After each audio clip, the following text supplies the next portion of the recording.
Good afternoon, everybody. If you could get seated and settled, we will be getting started in just a second.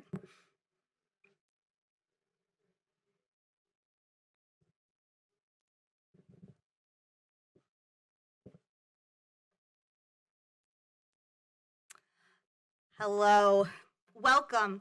My name is Dr. Teresa Cornacchione, and I'm the Civic Engagement Coordinator here at the Bob Graham Center for Public Service.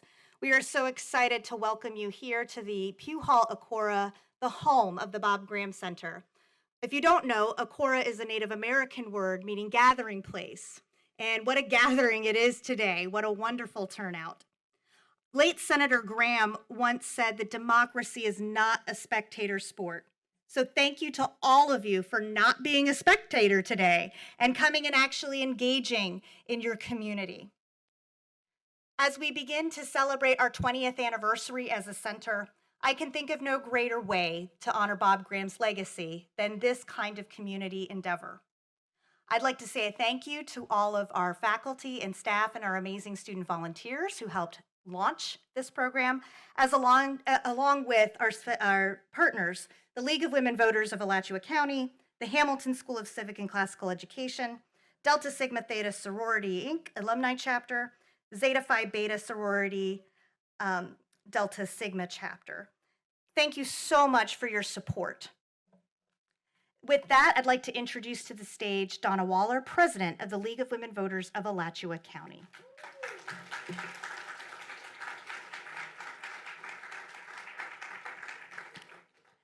Good afternoon, everyone. Thank you for loving democracy. This is wonderful. I am here to welcome all of you on behalf of the League and on behalf of our sponsors, the Bob Graham Center for Public Service, who certainly have done almost all the heavy lifting in this. This is wonderful. The Hamilton School for Classical and Civic Education, the UF Office of Public Policy Events, Delta Sigma Theta Sorority, Inc., the Gainesville Alumnae Chapter, and Zeta Phi Beta Sorority, Inc., the Delta Sigma Zeta Chapter. These are all groups that have worked to make this moment possible. On behalf of the League and all the partner organizations, we welcome you and appreciate your presence so much, and the participation of the candidates as well. It is really hard to have a political system without citizens, and your presence here and the candidates' ability to run is key to our ability to keep our democracy strong. This forum is open to the public, and an open forum such as this is the essence of democracy and the freedom that we enjoy in this republic. The League of Women Voters and the partners here today are all nonpartisan organizations which promote democracy through voter education and advocacy. We do not endorse candidates or political parties, but we have studied and supported state and local national issues. I remind you that no recording through any medium is allowed here today. No part of the video may be used for political advertising. The content of the forum is the property of all the partner organizations. The Bob Graham Center is live streaming today's forum, and a recording of the event will be available to the public after the forum. The links will be appearing on our web pages. The moderators for today's forum will include members of the hosting organizations. For each panel, we will introduce ourselves and explain the format of the panel. All of the participants have received an explanation of the format and a copy of the forum rules, which they have agreed to. They are standard rules used for all league forums. Questions were prepared and selected by members of the league. The candidates for the following seats were invited to participate: Gainesville City Commission Districts 2 and 3, Gainesville Mayor, Alachua County Commission District 2, School Boards District 1 and 3, Florida State Representative District 21, and Alachua County Court Judge Group 5. Views expressed in the forum today are those of the candidate and not of the partnering organizations. We begin today with a panel for the City Commission Districts 2 and 3. The moderator for this panel will be Ava Petroni of the Bob Graham Center. Thank you very much.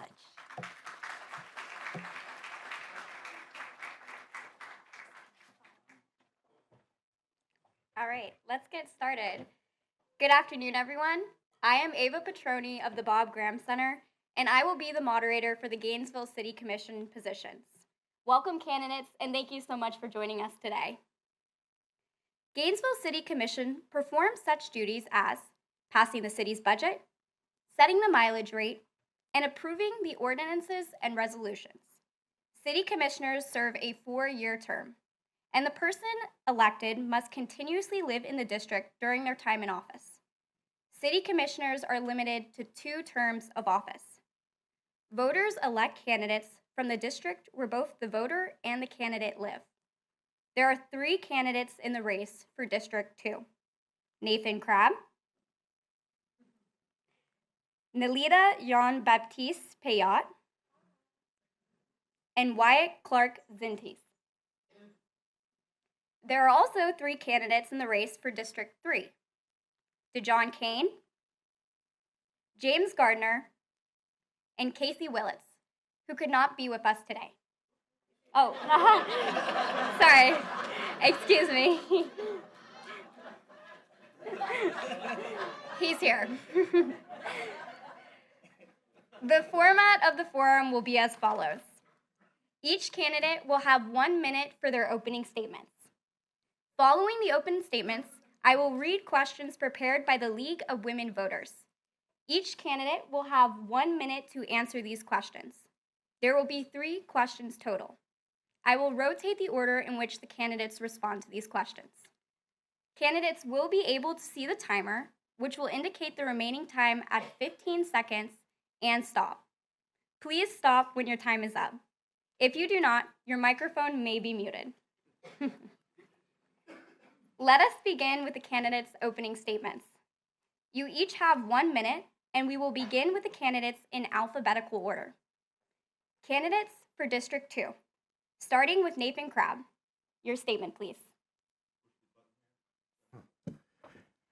Thanks for having me here today. My name is Nathan Crabb, and I'm a longtime journalist who has written about many of the major challenges that face our community. And now I'm running for the Gainesville City Commission's District 2 seat because I want to play a bigger part in solving these problems. 2 of the issues that I'm focusing on in this campaign are protecting our environment and improving affordability. Good news is there are ways that we can address both these issues at once. Things like making energy efficiency upgrades that both lower utility bills and lower emissions. Housing is another issue that I'm focusing on in this campaign. I think we need to increase access to starter housing for younger members of our workforce and also housing for seniors to be able to age in place. I also want to strengthen our infrastructure and have resilient infrastructure and roads that are safe for everyone. It sounds like my time is almost up, so I wanted to, again, thanks for having me here. You can visit nathancrabb.com to learn more information about my campaign, and hopefully we'll talk more about these issues during the Q&A. Thanks.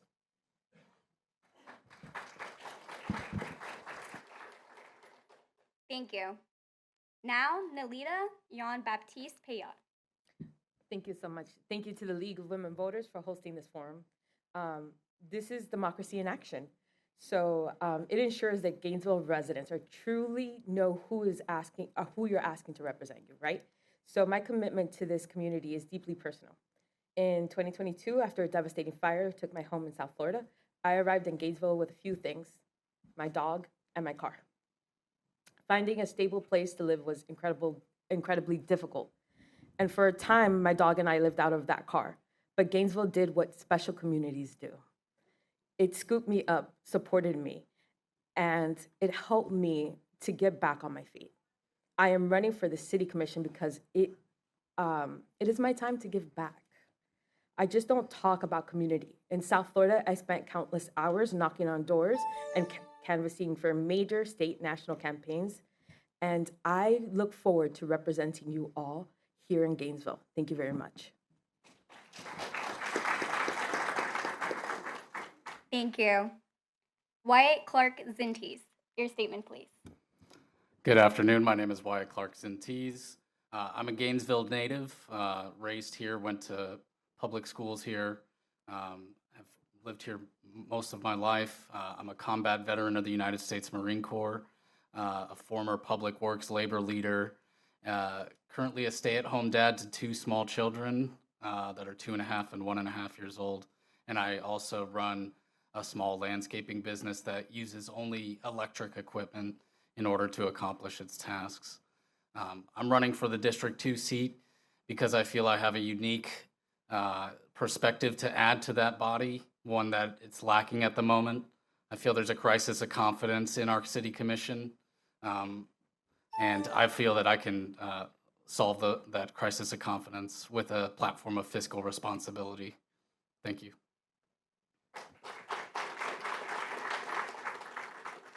Thank you. Now we will hear opening statements for candidates for District 3. Starting with DeJohn Kane, your opening statement, please. First of all, I want to thank the League of Women Voters for this opportunity. I'm a Gainesvillian. I was raised here, went to Gainesville High School. I'm running because we just need something different. It's time to change of the guard so that we can have someone that hears a need, serve those people, and spark the change. It is very devastating in our community that we have so many things that's going on that our commission has done. If I may add, we gave $43,000 to an organization and we didn't have them pay it back. But we had down the street, we had a homeless shelter that was shutting down. That's a no-go for me. We need to take care of home. That homeless shelter, they could have used those $43,000. We could have kept it open. We could have helped. So I think we just have to find someone that understands the needs of our community, that listens, that have their hand on the pulse and ready to serve. So what I'm asking you to do is go to canecampaign.com. I've been down this road before with my wonderful opponent, but I'm ready to take the lead. Thank you so very much. Thank you. James Gardner, your statement, please. All right, my name is James Gardner, and I'm going to be reading this off because I am not a public speaker, and I only have 1 minute. So my name is James Gardner. I'm a fourth-generation Floridian native. Came to Gainesville in 1982. I retired in 2016 with 18 years of federal service. I'm a veteran. Most of that time was spent in the Persian Gulf as second officer on U.S. Navy supply ships. I also worked for the Associated Marine Institutes in Gainesville and St. Petersburg, working with at-risk youth as the Director of Case Management for 5 years. I worked in Gainesville for 10 years in restaurant management, supervising hundreds of college students. Gainesville was a great place to be in those days. My skills in developing programs and auditing systems, something that Gainesville really needs right now, honesty, transparency, accountability, and my promise to the city of Gainesville politics has taken a nasty turn and is on full display locally. I want to bridge the divide of common sense and uncommon dedication. We need to stop the hate and promote civil discourse. Gainesville politics is a train wreck right now. We need to get back on track.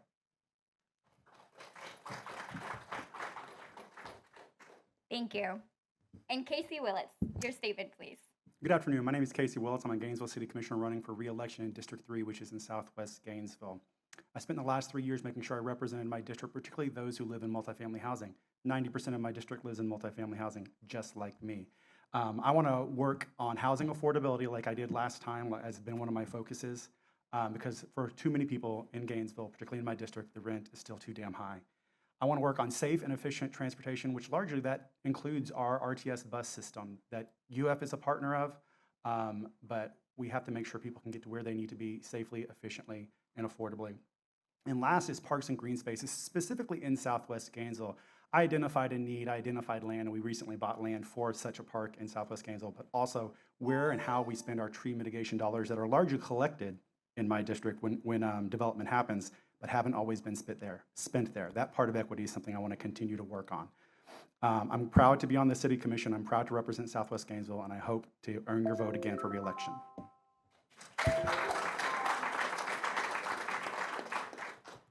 Thank you.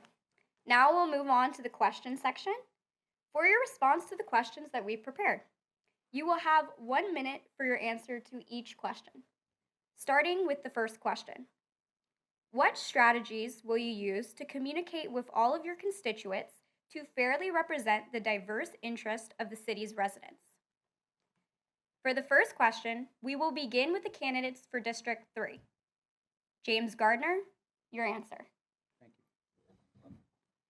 Okay, as far as the strategies go for communication with the constituents to fairly represent diverse interests of the city residents, I think that the communication gap in Gainesville has been very iffy. And one of the things that I want to point out is emails that we used to send out all the time to City Commission, and the City Commission used to respond to your emails. They don't do that anymore.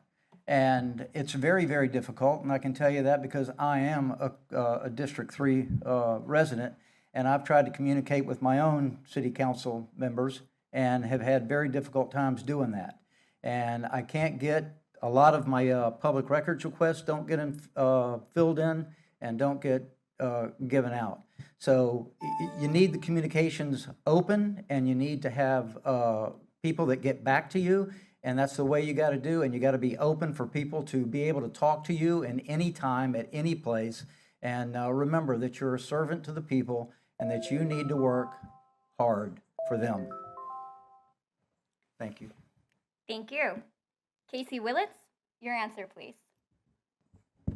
Thank you. Communicating with District 3 is sometimes a little tougher because we don't have an established link of churches, schools, civic organizations, because I said it's 90% multifamily. It is young working class families, some students, some not even people who vote. They're going to school here, but they're not eligible to vote. I have found that communicating through Facebook and Instagram is a good first way to get out there because that's where the young people are, and that's how they see us. That's how they see their city work. I also know that the organizations we have to communicate through and get their feedback about things are going to differ a little bit in Southwest Gainesville. They're going to be organizations that will represent renters and working class people, and even student organizations, though everyone here knows that Southwest Gainesville is not just students. But as opposed to the outreach through churches or TV, we have to work a little harder, and it is a little more difficult. But those are some of the ways I've done it, and we'll continue to do it. Thank you. Thank you. DeJohn Kane, your answer, please. Great. As Casey said, been on this campaign trail. It is very difficult in District 3. One of the ways, like he said, would definitely be Facebook and Instagram. Even calling sometimes when the numbers are not right and different things. So we just have to, District 3 is a really, really interesting niche area, and I think we just have to get out there. And sometimes you just gotta let them know. You got to talk to families. You see them in the grocery store. Whatever works, but it is very difficult in District 3. But I found that Facebook, Instagram is very effective in District 3. And you know what? Go to those churches and talk to those pastors and work with those folks so we can get it done and they can hear what we need. Thank you. Thank you. The same questions will now go to candidates for District 2, starting with Nelita John Baptiste Payot. Your answer, please. Thank you. Oh, yes. Hello. So as a person who has a background in communications and a person who has worked for a lot of nonprofits trying to get the word out there, I would say that District 2 has a lot of the similar issues that District 3 does when we have, lots of homeowners that are scattered and trying to get and target ads and target to them to communicate sometimes can be rather difficult. But that doesn't mean that I'm not open to looking for other ways, newer ways to communicate to our people and ensure that, A, they know what's going on in their city, we're communicating transparently, and we're ensuring that the most important things are communicated in different languages. I speak Spanish and English, and I think that having space for different languages and advertising in different languages will accommodate our diverse, beautiful city more. Thank you. Thank you. Wyatt Clark Zintes, your answer, please. Sure. First of all, if elected, as a Marine and as a person with an extremely high attention to detail, I don't let things lie. So I'm going to answer that already established email. I'm going to push for a better portal for citizens to make complaints, because right now, if you actually do go onto the City of Gainesville website, it's kind of a clunky system in order to make a complaint about something that's going on in your neighborhood. So pushing for those improvements, and also meeting people where they are, because most people are not going out of their way to contact their local politicians and their local leaders. It's up to us to try and interact with the public. I was raised in Northwest Gainesville. I live in Northwest Gainesville. I have an extensive network of people that I know there, and I'll continue to build on that as well. Thank you. Now for question 2. Sorry, excuse me. So, I worked for the Gainesville Sun for a number of years, including the last 10 years as opinion editor, and I printed a lot of opinion pieces from a wide variety of people in this community, some of whom are actually in this room. And so I heard from a lot of people, and I also talked with a lot of people before writing things. So I have a long history of wanting to communicate with people in this community and finding out their concerns, and I would take a similar approach to being a city commissioner. Before I voted on anything, I would really want to talk to a wide variety of people, not just people I agree with on these issues. I want to talk to people that have a diversity of opinions on these things before making those decisions. So I would do that, take a similar approach to that kind of thing. But I'd also be transparent. As a journalist, I always demanded that public officials were transparent, and I would take the same approach to being a city commissioner, publicize things on social media and other ways, and explain the decisions that I make. Thank you. Thank you. Now we will move on to question 2. What issues do you think most impact the residents of your district? For the second question, we will begin with District 2 candidates, starting with Wyatt Clark Zintes. Your answer, please. Sure, with only 1 minute, we'll just focus on one, and it's affordability across the board. That is a problem that has so many tendrils and affects so many different things. And so the City Commission, affordability is a national problem. Inflation is a national problem. The fact that our wage growth has not kept up with inflation are national problems. What the City Commission can do, what I can do, is not continue to levy more taxes, not to continue increasing that millage rate that city leaders have been doing for quite some time to make up a budget loss that they had after the whole GRU debacle. Those things just put a greater anchor around the necks of our citizens, and it's a no-go for me. Thank you. Thank you. Nathan Crabb, your answer, please.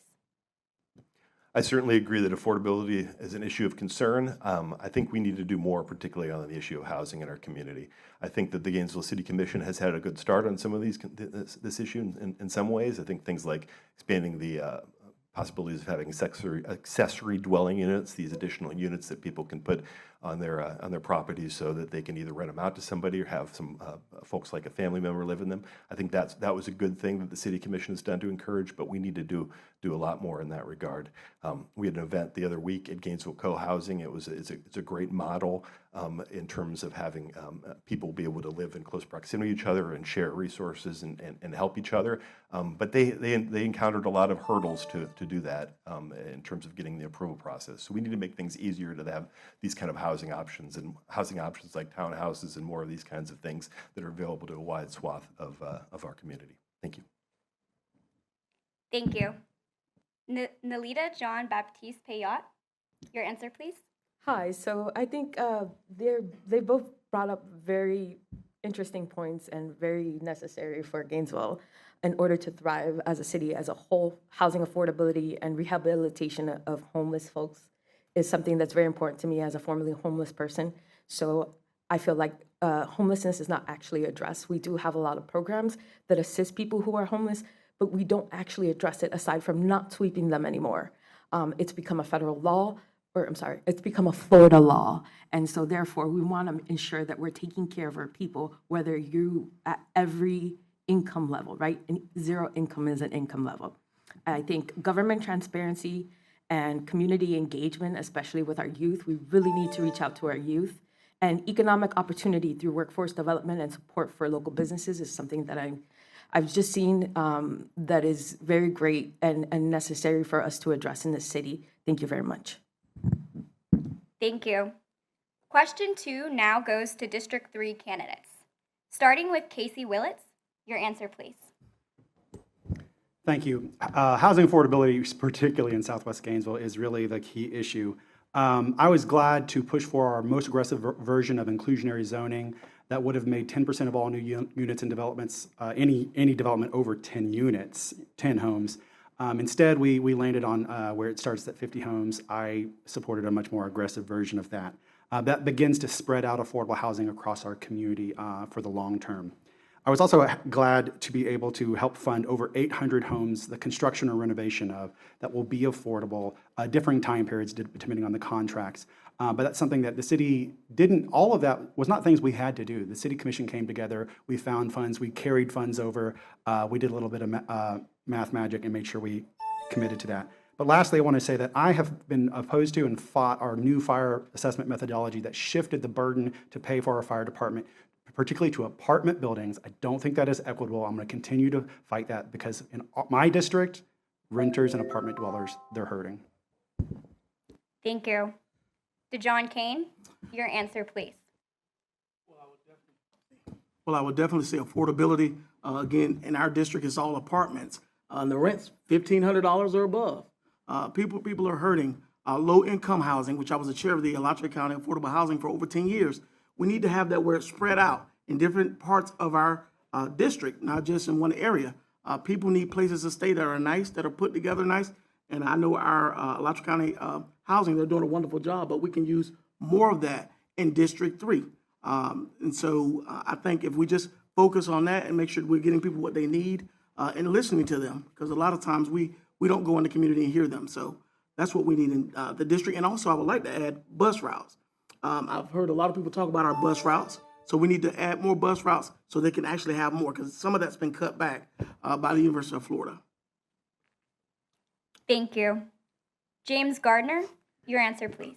Thank you. Well, I happen to live in a residential area in District 3, and it's called Robbinswood, and the houses are built from 1959. It's a very poor district over there. Inside my neighborhood of 40 units, there are triplexes, duplexes, single-family homes, and so there are a lot of people that live. It's right across the street from Butler Plaza, so a lot of people that used to live in my neighborhood used to walk to go to work. So it was a very nice neighborhood at one time. Well, then the city of Gainesville decided to annex us out of the county and into the city. They brought us into the city, and then they changed our zoning to MU1. And then they had developers come in, and they're building a 5-story hotel right next door to my house. Our property values went down, not up. Everybody else's property is going up. Ours went down. Mr. Willits told me, you're looking at the intentional destruction of actually, he said, you're looking at the death of a residential neighborhood, the intentional death of a residential neighborhood. Thank you. Now we move on to question 3. The candidates for District 3 will have the first opportunity to address question 3. Question 3. On the November ballot will be a proposal to lower property taxes. If it passes, what will be the impact on the city of Gainesville? Starting with DeJohn Kane. Your answer, please. So I know right now that particular issue is I believe they've filed some different suits. But I think in Gainesville, I'm not sure it would have such a significant impact, but it will. I know in my district, it's a lot of apartments here in Gainesville. We have a lot of apartments. So we just have to make sure that we put the money where it needs to go. And whenever this budget or whatever happens with this, I think we don't need to put the cart before the horse. We actually got to see what's going to happen because no one knows. It's just out here. They're talking about it. They're talking about possibilities, but we just need to wait and see what happens. Thank you. James Gardner, your answer, please. Well, it's going to be a huge impact, and the reason it's going to be a huge impact is because of the spending that we do in the city of Gainesville. We spend a lot of money on a lot of things, and it seems like every time they go to a commission meeting, they're thinking of something else to spend money on. And right now, that's all they're doing. So we've got to be able to first get our house in order and figure out exactly what we can afford and what we can't afford, and we can't keep giving away monies to people that are in the nonprofits that aren't functioning right. We need more control over who's getting that money, and we need more accountability. That's the main thing we need. We've got the money to get it. We can do it. This is a very generous community. Everybody, philanthropers all over the place, give money hand over fist. I think we're all very, very generous. So I think we can get through this. We can find the things to save money is the first thing. And then we'll worry about whether we can get it back. Thank you. Casey Willits, your answer, please. This ballot measure, whether it is intended or not, is going to shift the burden of taxes in the state of Florida to renters, to the poor, to the young, to the black and brown. In the state of Florida, 77% of white families live in an owned home. 77% of white people live in an owned home, probably homesteaded, but they own it. 51% of black Floridians do. This ballot measure is such a radical shift in how we fund government, how we agree to do together, what it is we do together. I live in a homesteaded property. It'd be great for me. Love it. Love it. I save money, but it's going to hurt our community. And just for some background and knowledge, Gainesville collects less in property tax per capita than Ocala. I've never heard someone say that Ocala is just out there spending money and glamorous and luxuriant. Gainesville spends less per capita than Ocala. And one of the reasons why we know is because the university is not taxed largely. So, but it will have an impact, and it's going to be real things. There's no way we're going to have as beautiful parks as we have if this passes. Thank you. Thank you. Now the candidates for District 2 will have the opportunity to address question 3, starting with Nathan Crumb. Your answer, please. This property tax measure was rushed through without even having a fiscal analysis complete on how it would impact our communities. How it will impact is to build on what Commissioner Willits said. It's a tax shift. It's not a tax cut. It's going to shift the tax burden from folks who have homesteaded properties or homestead exemptions rather to properties that don't have homestead exemptions, including apartments and commercial properties. So that's the first thing. The second thing is that it's going to also require other sources of revenue, things like the fire assessment fees. So when it's portrayed as a property tax or a tax cut, it really is a tax shift from one source of revenue to other sources of revenue. But it's also going to have an impact on our community in terms of things that need to be cut. And it's not just as easy as saying let's cut waste. I think we all are in favor of cutting waste in our community, and I certainly would be supportive of that. But it's cutting things that support the quality of life in our community. It's cutting parks, it's cutting roads, it's cutting law enforcement. So what I would say, reject this property tax measure. It's a disaster. Thank you. Thank you.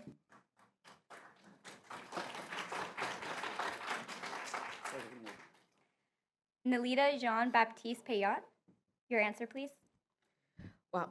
Honestly, thank you, because that's a lot of what I was thinking as well.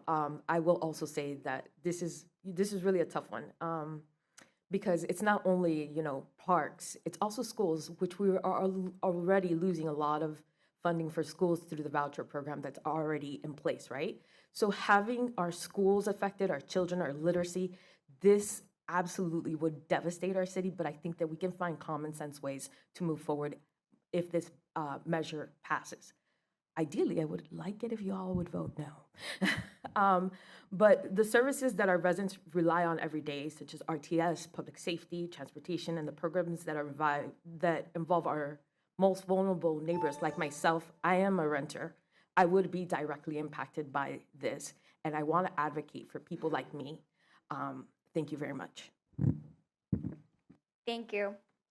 Wyatt Clark Zintes, your answer, please. To answer the immediate question, if this passed, it would have a devastating impact on our budget and our city. I want to go on record as being completely against this proposed amendment. It is misguided. It is not planned properly. but it does reflect a deeply held feeling within the public that property taxes are too high. So we need to, as a city commission, address that real concern in other ways. Hopefully this does not pass, and hopefully we won't have to deal with the impact, but we shouldn't take a wait and see approach. We should get ready for the potential for this to pass because it seems like a good idea to people who aren't paying attention, right?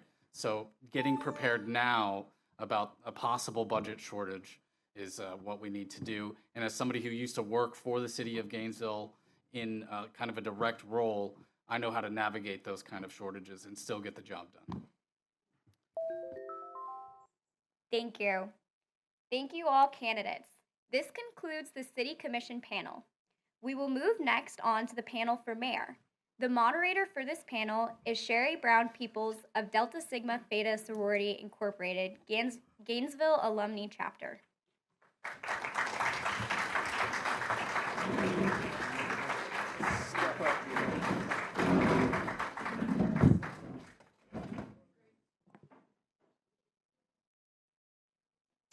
Good afternoon. I am Sherry Brown Peoples of Delta Sigma Theta Sorority Incorporated, Gainesville Alumni Chapter, a nonpartisan organization. I serve on the Chapter Political Awareness and Involvement Social Action Committee, and I will be the moderator for the City of Gainesville mayoral panel. Welcome, candidates, and thank you for joining us today. Thank you. In the City of Gainesville's Commission Manager form of government, the mayor serves as the elected chair of the 7-member City Commission and is a voting member of the body, but does not have veto power over legislation.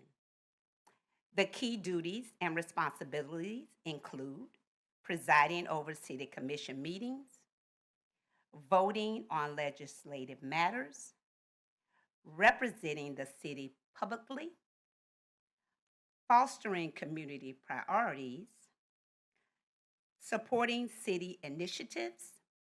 In short, the Gainesville mayor's duties are primarily ceremonial and presiding.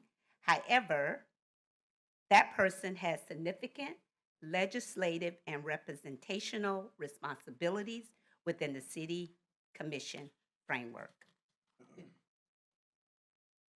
There are 2 candidates in the race for mayor, Evan Moon and Harvey Ward Jr. The format of the forum will be as follows.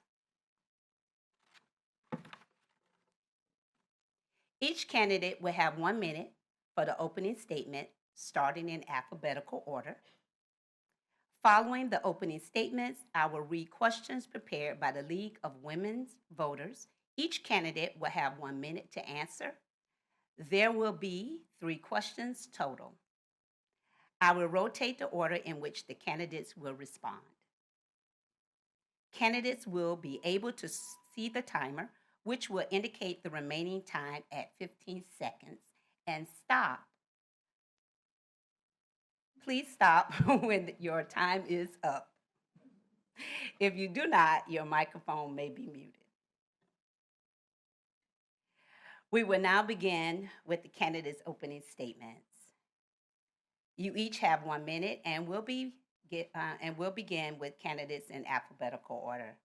Starting with Evan Moon, your statement, please, and thank you. I'm not just running for mayor. I'm running against state overreach. My name is Evan Moon. I have vision. What I say to you comes with no guarantees. Instead, I offer you vigilance. We must fortify our community, at the heart of which is hurting, as people are, is an expired social contract. We will support the working poor. Hang on. Utilizing strategic structure and essential prioritization. Free up funds for our homeless, which have since dried up. Establish a permanent fairground to unstifle slow season. Provide reliable public transportation to keep us moving and promote housing new and old, and remind those that have given up that we have not. For those that work here, have worked here, you can live here too. Thank you. Harvey Ward Jr., your statement, please. Thank you. Good afternoon, everyone. It's an honor to be here at Pugh Hall under the invitation of the Bob Graham Center and the League of Women Voters, the Zetas and Deltas, and everyone who chose to come out here instead of staying home and enjoying your Sunday afternoon. I appreciate you being here. You know most of my record. You know that as the state has come after the city of Gainesville over the last many years, we have responded by building roads and building parks and building clinics. When the federal government couldn't figure out whether or not they were going to be able to pay SNAP benefits or not, the city of Gainesville stepped into the gap and appropriated $100,000 to our local food bank to make sure that no one went hungry in this community. You have my word that that's the kind of work we will continue to do over the next 4 years that I intend to be in office. Thank you. Thank you.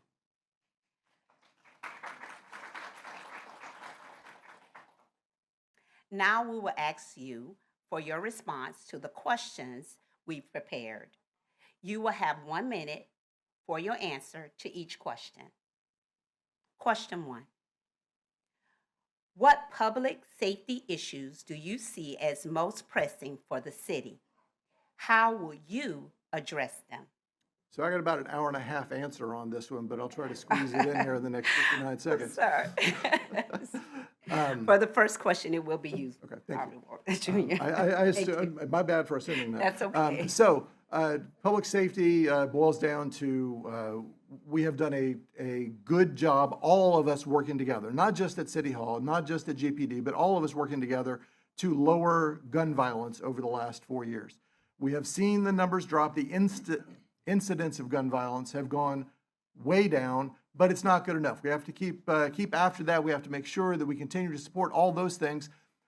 But we need to pay more attention to domestic violence and making sure that folks feel safe in their own homes. That is something we've started working toward. We're going to work hard to do that. But also public safety means being safe on our streets, lowering the number of injuries and deaths for pedestrians and cyclists and drivers. The good news is we've been able to do that. We last year had fewer deaths than in the previous 10 years. We're making success. We'll keep working on that. Thank you. Evan Moon, your answer, please. At the heart of public safety is community. I mentioned this before, and I will continue to talk about community. Remember, your liberty is entrusted to the person to your right, to your left, at your flank, whether or not they are wearing a mask. And when I spoke of vigilance, this is part of what I'm referring to. In more practical matters, public transportation is a must because it will help many people who, for instance, get out of a club late at night, like a student, have access to something like Later Gator, which prevents deaths.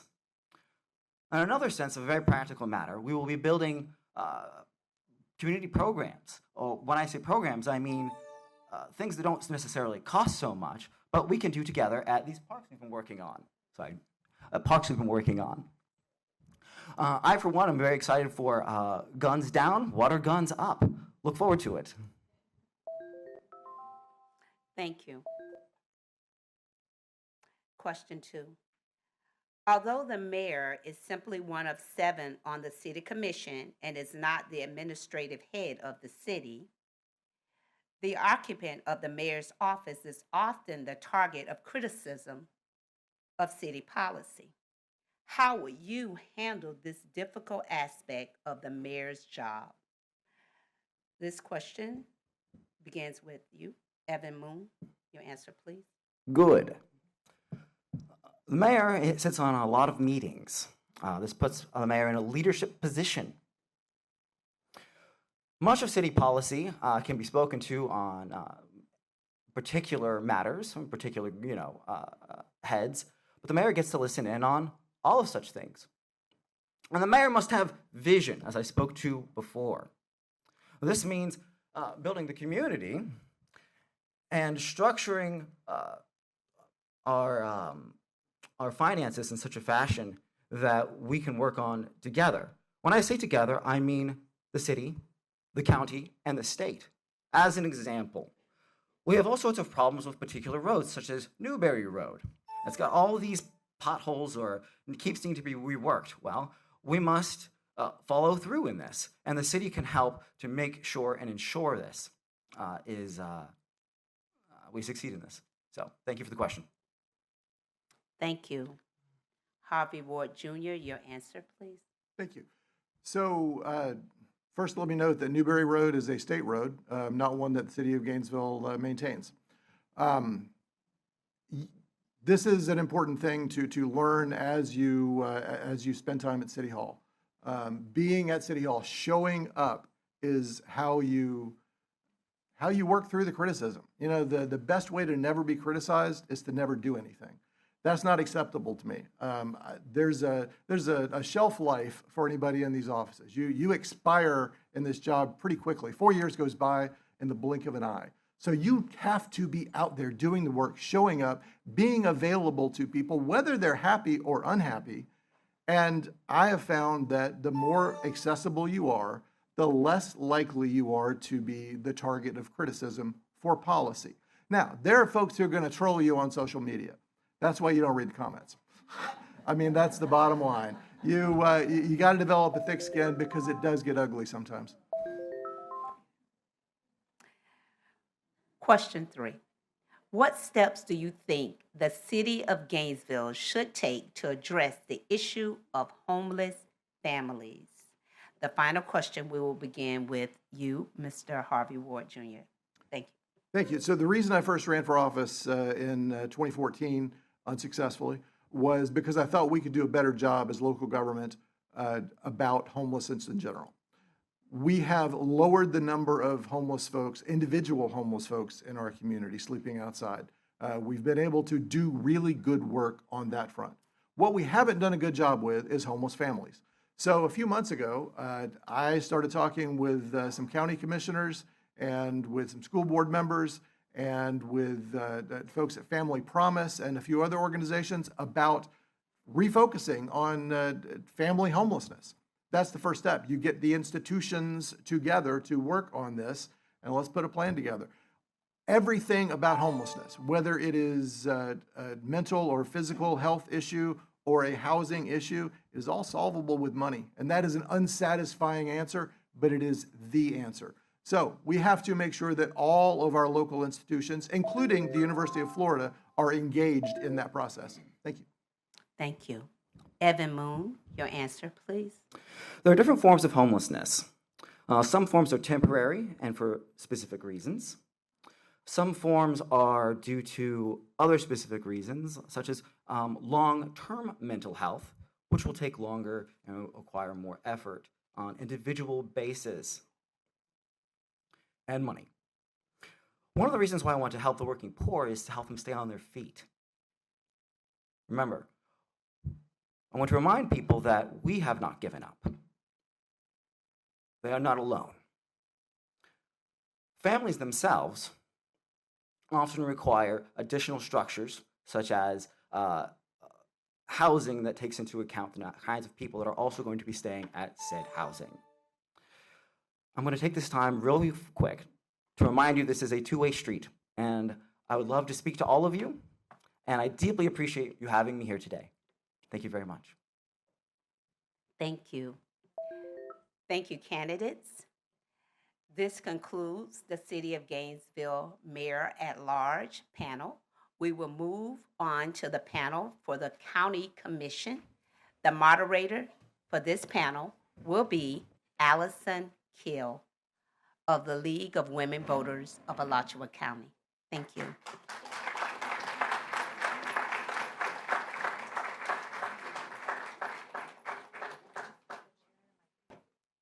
Good afternoon. I am Allison Keel with the League of Women Voters, and I will be the moderator for the County Commission District 2 panel. There are 4 Democratic candidates for the County Commission District 2 seat that will appear on the primary ballot. They are Donna Bradbrook, Tina Certain, Charlie Jackson, and Byron Williams. Welcome to all the candidates who could join us today. Alachua County Commissioners are elected for a 4-year term with no term limits. Seats are elected county-wide or at large. That means that in the general election, all registered voters in Alachua County may vote for candidates running in any district, regardless of where they live within the county. In the primary election, however, voters select a candidate from their registered political party to advance in the general election. At the time of qualifying an election, candidates must reside within the district they seek to represent. The format of the forum will be as follows. Each candidate will have 1 minute for their opening statement. Following the opening statements, I will read questions prepared by the League of Women Voters. Each candidate will have 1 minute to answer. There will be 3 questions in total. I will rotate the order in which the candidates respond. Candidates will be able to see a timer indicating the remaining time at 15 seconds and stop. Please stop when your time is up. If you do not, your microphone may be muted. We will now begin with the candidates' opening statements. You each have 1 minute, and we will begin in alphabetical order. Donna Bradbrook, your statement, please. Yes, good afternoon. Thank you. My name is Donna Bradbrook, and I'm running for Alachua County Commission District 2. Just to give you a little bit of history about myself, I do have 20 years working right here for the Alachua County Board of County Commissioners, and I do have a master's degree in business administration. This community is my home and the place where I've dedicated my career to strengthening public service and helping residents understand about local government. But right now, Alachua County is facing some real challenges, and we need to tackle them together. My campaign is built on 3 pillars: keeping local control local, protecting the environment, and ensuring affordability for everyone. These pillars reflect what I've learned over the decades of service. And if elected as your next county commissioner, I will fight to maintain what makes Alachua County special to all of us. I will fight to protect local government. Please join me in this fight. I'm Donna Bradbrook. Come out and vote August 18th. Thank you. Thank you. Tina Certain, your statement, please. Thank you. I'm Tina Certain and a lifelong resident of Alachua County. I'm a certified management accountant with a bachelor's degree right here from the University of Florida. I'm a former 23-year employee of Gainesville Regional Utilities as a finance professional. I am your elected school board member for the past 8 years. I'm running for county commissioner because families are being squeezed by housing costs, while roads and services struggle to keep pace with growth. I bring both inside knowledge of public systems and a record of making difficult decisions in public. My agenda is really straightforward. I want to work to lower the cost by connecting housing, jobs, transportation, planning for roads and infrastructure, as well as protecting our water and neighborhoods, and of course, fighting to keep local control local. You know me, I'm rooted here. I've been tested, and I deliver. Oh, thank you. Charlie Jackson, your statement, please. Hey, good afternoon, everybody, and I want to thank the League of Women Voters and Delta Sigma Theta and the Zetas for sponsoring this event today. It is my honor to be with you today. My name is Charlie Ray Jackson, and I'm running for County Commissioner District 2 because, first of all, I have a passion for people. And then secondly, I want to secure a future for Alachua County as a citizen. I'm the only candidate that has the ability to come forward, has the experience, having worked in Alachua County for 21 plus years, proven leadership for 40 years. I am a combat veteran. I served this country. I fought for this country in the Gulf War, but I'll also be willing to fight for citizens. I have 3 pillars. If you look at my signs along the road, and they're spread out from Hawthorne all the way to Newberry and from High Springs down south. You will see 3 stars. Star 1, my first priority, putting people back at the table. Star 2, providing a safe community. And star 3 is investing and finding out why our taxes are so doggone high so we can get them down and get prepared to provide affordability. In closing, thank you all so much, and I'm pleased to be here today. Thank you. Byron Williams, your statement, please. Thank you for the invitation on today. Hello, my name is Byron Williams. I'm the former mayor, vice mayor, and city commissioner for the city of High Springs. I was born and raised in High Springs. Only time I did not reside in Alachua County when I served in the military. I have 20 years of governmental experience. I have built a reputation of leading with integrity, respect, and professionalism. My background has equipped me with proven leadership. I am committed to serving every city in Alachua County, from Gainesville to Spring Ridge. I want to represent the people of Alachua County. And working together, we can build a brighter future in Alachua County for all of our neighbors. And I will be a voice of reason and fairness for every citizen in Alachua County. Thank you. Thank you, candidates. We will now move on to our prepared questions. You will each have 1 minute to answer. We will begin with the second candidate alphabetically and then rotate the order in which candidates will respond to the questions. So the first question is, what strategies would you use to ensure that there is a clear flow of communication between yourself and all areas of the district to fairly represent its diverse interests? The first question goes to Tina Certain.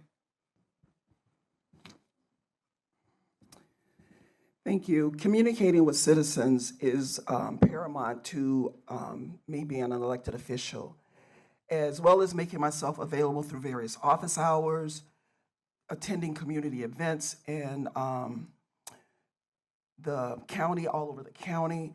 I think the county can continue to use its resources like the public access channel, as well as publishing documents in layman's terms to be able to communicate to citizens. I think the Citizens Academy, which is in existence right now, is also a very good mechanism to allow citizens to learn how their tax dollars are being spent. And those are things that making government accessible and working to share and okay, I'm sorry, I'm thrown off by the beep there.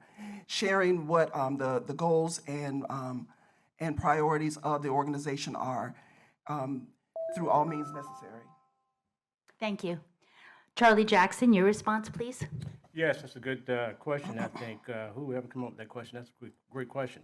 That falls right smack into a part of my first priority. And priority one is also reaching out and bringing the entire county together to build one county, one mission. I want to ensure that we provide resources out in the municipalities. All the 9 municipalities, including the city of Gainesville, I would like to have representatives out of each one of those to come forward. And let's get the ideas of the municipalities. And then let's build a long-term, smart master plan that shows and lays out how we would expect for the entire county to look 5, 10, 15, and 20 years out in the future. We can only do it with voters like you, concerned voters. We need you. We need your voices. We got to hear you heard. So thank you all very much. Thank you. Byron Williams, your response, please. Thank you. Yes, social media. Yes, emails. But I'm going to go old school.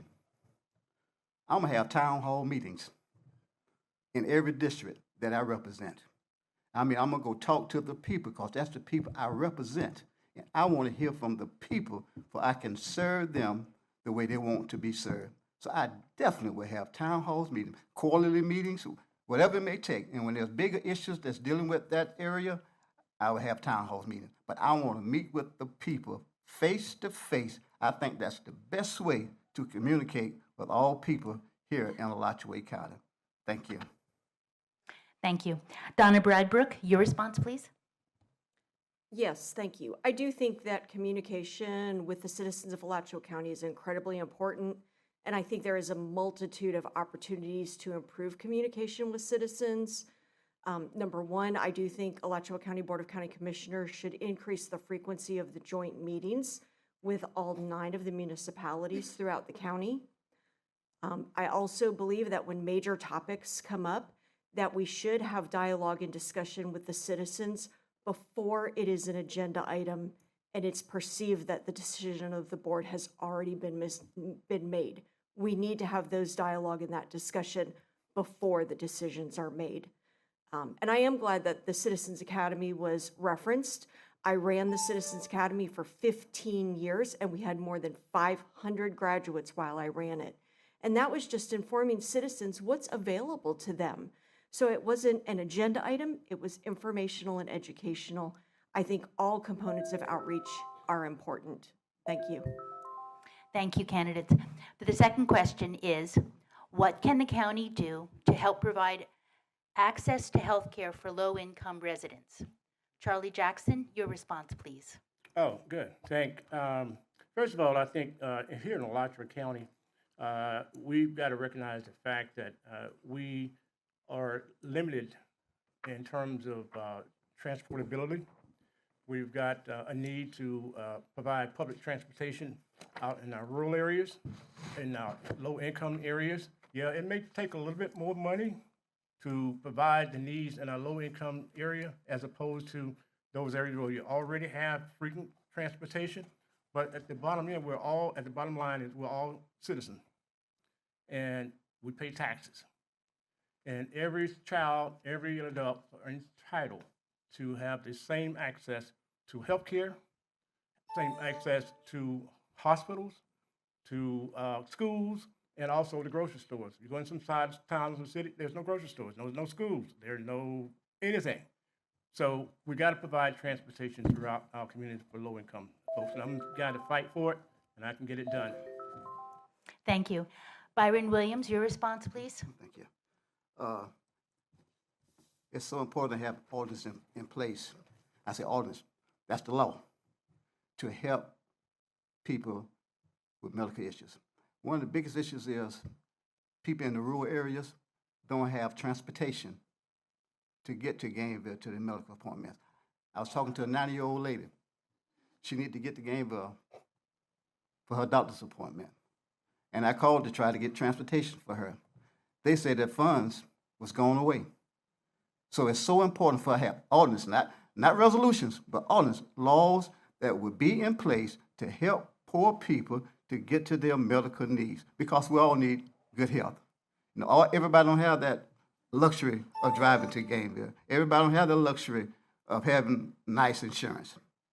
We as a county must take care of our people, no matter who they are, no matter what part of the county they live in. Everybody needs medical care. The more medical care you have, the more healthier you will be. So I will fight to make sure that every resident in High Spring have good medication. Thank you. Thank you. Donna Bradbrook, your response, please. Yes, thank you. Really great question.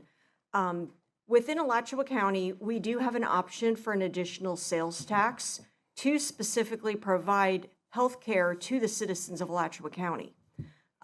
We are among some of the smartest minds here in Alachua County and Gainesville, and I think we could design a system that could go out to referendum and vote by the citizens of Alachua County if they so choose to offer that. Remember, a good portion of the surtaxes that are paid in Alachua County are paid by visitors to the county, so they would be contributing to the fund, but not necessarily taking out of that health fund. The other thing is that we do partner with the Alachua County Health Department, which is a state agency, and I do think we should have clinics with after hours available in all of the population centers around the county, not just one or two of the smaller cities, but all of them. And again, I would look for ideas from all of the citizens to expand healthcare countywide. Thank you. Thank you. Tina Certain, your response, please. Thank you. I was very saddened to see the choices referendum not renewed, because before there was the Affordable Care Act, we had choices here in Alachua County. And so that was a big gap we left. Improving transportation so that people can access the available resources, health resources that we have in our county is indeed key. But I think one thing that we could do is partner with our local institutions here at UF and Santa Fe College to expand the reach of the health department services in our county. We have health departments located in the bigger municipalities, but I think if we could improve access as well as folks' trust in the healthcare system that they have, if we use those facilities as training grounds the students from UF and Santa Fe. We would also increase representation, and that would, as well as folks would feel more secure, securing primary care, and that we could do that, increase primary care, we would lower our ER visits. Thank you. Now, the third question. The issue of building data centers is beginning to challenge county governments all across the United States. What criteria would you use in determining whether a data center is appropriate for Alachua County, and how would you ensure that residents have meaningful input in this decision? The first question goes to Byron Williams. Thank you. First, I applaud the Alachua County with the because right now it's kind of hard to have data centers in Alachua County according to their comprehensive plans. It's very, very hard, and I don't think the county commission will change that anytime soon, because we all know that it burns a lot of energy, water. I was introduced to AI maybe 10 years ago out at the Florida League City Council conference, and it frightened me, some of the stuff they told us about AI. So I will make sure that we keep the comprehensive plan, make sure that we don't change it, and keep it the way it is to make it hard for data centers to come here in Alachua County, because it's so important that we make sure our citizens have the best for everything that we have here in the county. So again, I'm not totally against it, but we have to be very careful how we do things. Thank you. Thank you. Donna Bradbrook, your response, please. Thank you. I do think there needs to be much more research done on data centers and the impact on citizens and the environment, especially since Alachua County is in a stage 2 drought. The water usage in data centers is very concerning. But I think even beyond this question, citizens should have meaningful dialogue into those decisions. And if we continue to allow the state to take away our home rule and our local choice, our citizens here in Alachua County will have no say in development, zoning, and comprehensive plans here within Alachua County. I will fight that to make sure that the citizens will have a say on any developments in Alachua County, whether that is a data center or a high-density apartment complex or a major roadway running through our environmental areas. We need to keep local control local. Thank you. Thank you. Tina Certain, your response, please. Thank you. Much of what Donna said, what I was going to say. The impact on local communities, natural resources is great by data centers. We've also had we've read of in other communities where they've gotten tax abatements, and those are all things that take out of our community versus adding value to our community. I think we've had a little bit of what we could see or expect from our citizens here. I'm in Alachua County with the city of Alachua kind of facing, and they thought a piece of property was there. I am very proud to live here and us having a plan that right now, a comprehensive plan that does not allow that. And I think that we all have to, as elected officials, stand up and push back against the overreach of Tallahassee, which they are coming for and making more, coming for the decision-making authority or preempting the decision-making authority of local electeds and taking it to Tallahassee. But the data center's impact on our community, that decision should be made here locally, and I would fight for that. Thank you. Charlie Jackson, your response, please. I somewhat agree with my opponents here in some areas. But, you know, Alachua County bringing $344+ million in property taxes. And with the governor, everything's coming out of Tallahassee is not all bad. Some things coming out of Tallahassee is good. We just don't want to accept the fact that we got to make change. If this House bill passed, we could be faced with a $40 million deficit here in Alachua County. That's a big hit on county government.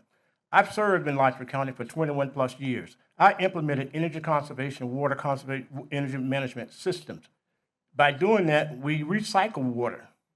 I'm not opposed to coming up with creative ways of generating jobs, creative ways of bringing more revenue.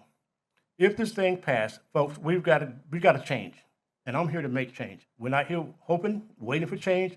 We got to accept the fact we got to bring Democrats and Republicans and independents to the aisle, and let's work this thing out as a people and as a Floridian and as Americans. Thank you. This concludes the panel for Alachua County Commission District 2. Thank you, candidates. The next panel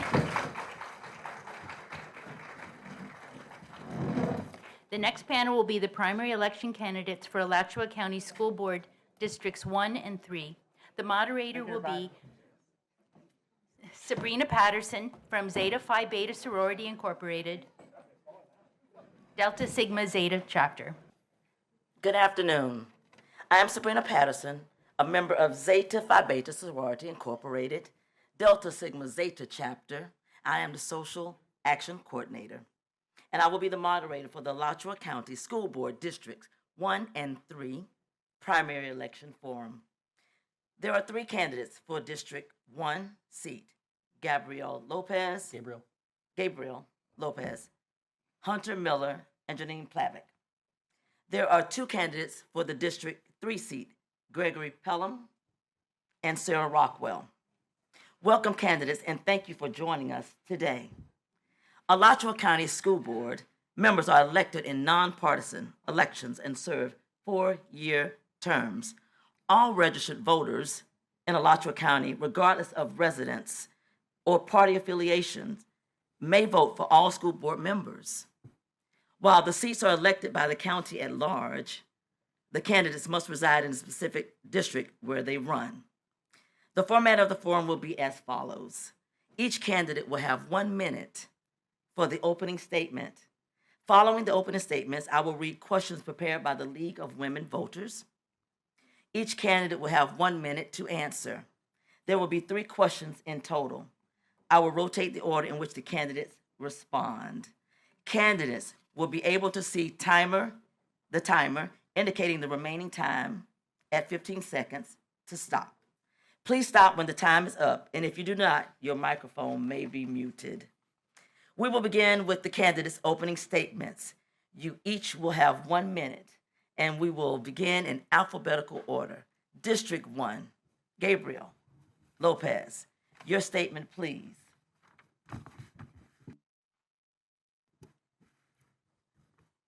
Good afternoon. My name is Gabriel Lopez, and I'm a 43-year-old father to an amazing daughter who's here right now, going into middle school next month here in Alachua County. My son recently graduated from Buell's High School and is currently on the Florida Gator Marching Band. Go Gators. I'm a local small business owner with a strong business and leadership background, and I am the only candidate for District 1, for the District 1 seat who is both a parent of a current student and was very recently a kindergarten teacher in our district. For the past 3 years, I've been deeply involved in our public schools in our community. First as a behavior resource teacher at Rawlings Elementary, and most recently as a kindergarten teacher at Terwilliger Elementary. Both are Title I schools where the challenges associated with the achievement gap are well documented. If elected, I will work hard to build a new culture of accountability, honesty, and transparency throughout our district. Our students, our families, and our teachers deserve leadership that listens, acts with integrity, and follows through on its commitments. We cannot continue to push our students through our system. We are failing them. Early literacy intervention must begin at kindergarten, not in 3rd grade. Thank you. Thank you. Hunter Miller, your statement, please. Hello, everybody. Thank you so much for having me. I'm Hunter Miller. I'm currently a middle school math teacher over at Howard Bishop, also Title I. And I am running for school board, Alachua County, District 1. I'm running because I'm seeing firsthand what is happening in our schools. We have teachers leaving our school district because they don't feel supported by our district, and in some cases by their admin. I'm running because I'm seeing firsthand the struggles that the literacy gap is causing us. And I'm also running because I'm seeing that parents are taking their kids out of public schools because they don't feel safe. I'm running because I want to make those changes on the school board. And when I make those changes, I want to make sure that we all feel the effects of it. So I'm looking around, and I know I'm not the classiest person here, I'm not the flashiest, but I am here to get the work done. Thank you so much. Thank you. Janine Plavick, your statement, please. Good afternoon. I'm Janine Playback. I've lived in Gainesville since 1992. I had 2 daughters that graduated from Buell's and a son that graduated from St. Francis. I taught at Gainesville High School for 17 years and ran the Academy of Health Professions. I'm a nurse of 50 years. I'm currently at St. Francis Catholic Academy running their health science program, which I started 5 years ago. I think it's really good that I have a perspective of public and private education. There are things that we need to do in our district that we're not able to accomplish that I can do in private school, but that brings a clarity that we shouldn't just look at charter schools as something negative. We can actually learn from them. And the other thing that I really want to hold accountable is our fiscal responsibility, which I'm working on right now, as I am currently on the board. Thank you. Thank you. District 3, Gregory Pelham. Good afternoon. My name is Gregory E. Pelham, Sr. I am a candidate for District 3 School Board of Alachua County. I have been in the school district since 1986. I took a brief stint in truancy in Putnam County, came back in 1998, was assigned to Eastside High School as a prevention specialist. I've worked for the last 16 years with the Alachua County Sheriff's Office as a teen court case manager. I know the ins and outs of what our kids are dealing with, what our teachers are going through, what our administrators are going through, and what our community is going through. I believe that we can do a much better job of keeping our schools open, do a better job of evaluating zoning changes. I think that we can do a much better job of supporting our kids in many different areas, such as vocational education, making sure that they're getting the academics that they need in the classroom. Every kid is not going to be at a four-year institution, but we can do what we need to do to make sure they all are successful. Thank you. Sarah Rockwell. Thank you for having us. My name is Sarah Rockwell. I'm running for re-election to School Board District 3. I am a former special educator and a parent of 2 children with disabilities, one who is starting full-time dual enrollment and one who is starting public middle school in the fall. I am currently the only sitting school board member with a child in school. I am running for re-election because even though we have begun important work, there's a lot left to do. In an era of tightening budgets, we need school board members who are willing to be brave and make the difficult choices to make sure that our dollars go to the programs that impact our students and to our educators and staff members. I have a track record of doing that. Academic achievement in our district has improved during my tenure, with the number of A and B schools increasing, the number of failing schools decreasing, and our achievement gap narrowing by 5 percentage points. I want to continue doing that good work for you, and I hope you will vote for me. Thank you. Thank you, candidates. We will now move on to our prepared questions. You will each have 1 minute to answer. We will start with the candidates of District 3 and proceed to the candidates of District 1. We will begin with the second candidate alphabetically in each district and then rotate the order in which candidates will respond to the questions. For our first question, we will begin with District 3. One of the major responsibilities of the school board in the coming year will be finding a new superintendent. What qualities will you look for in the candidate for this position? Sarah Rockwell, your answer, please. This is a great question and a very important one. I think that we need a new superintendent from outside the district who will bring new perspectives. We need a superintendent who has experience in a district of a similar size or larger. Believe it or not, Alachua County is in the top 1% of largest districts in the country. We need a superintendent who has a history of fiscal responsibility and helping the school board build a budget that directs funds towards student programming and teachers and staff. We also, and probably most importantly, need a superintendent with a history of being able to turn around schools, narrow achievement gaps, improve academic performance, and attract students back to public schools because they are the premier option in the county.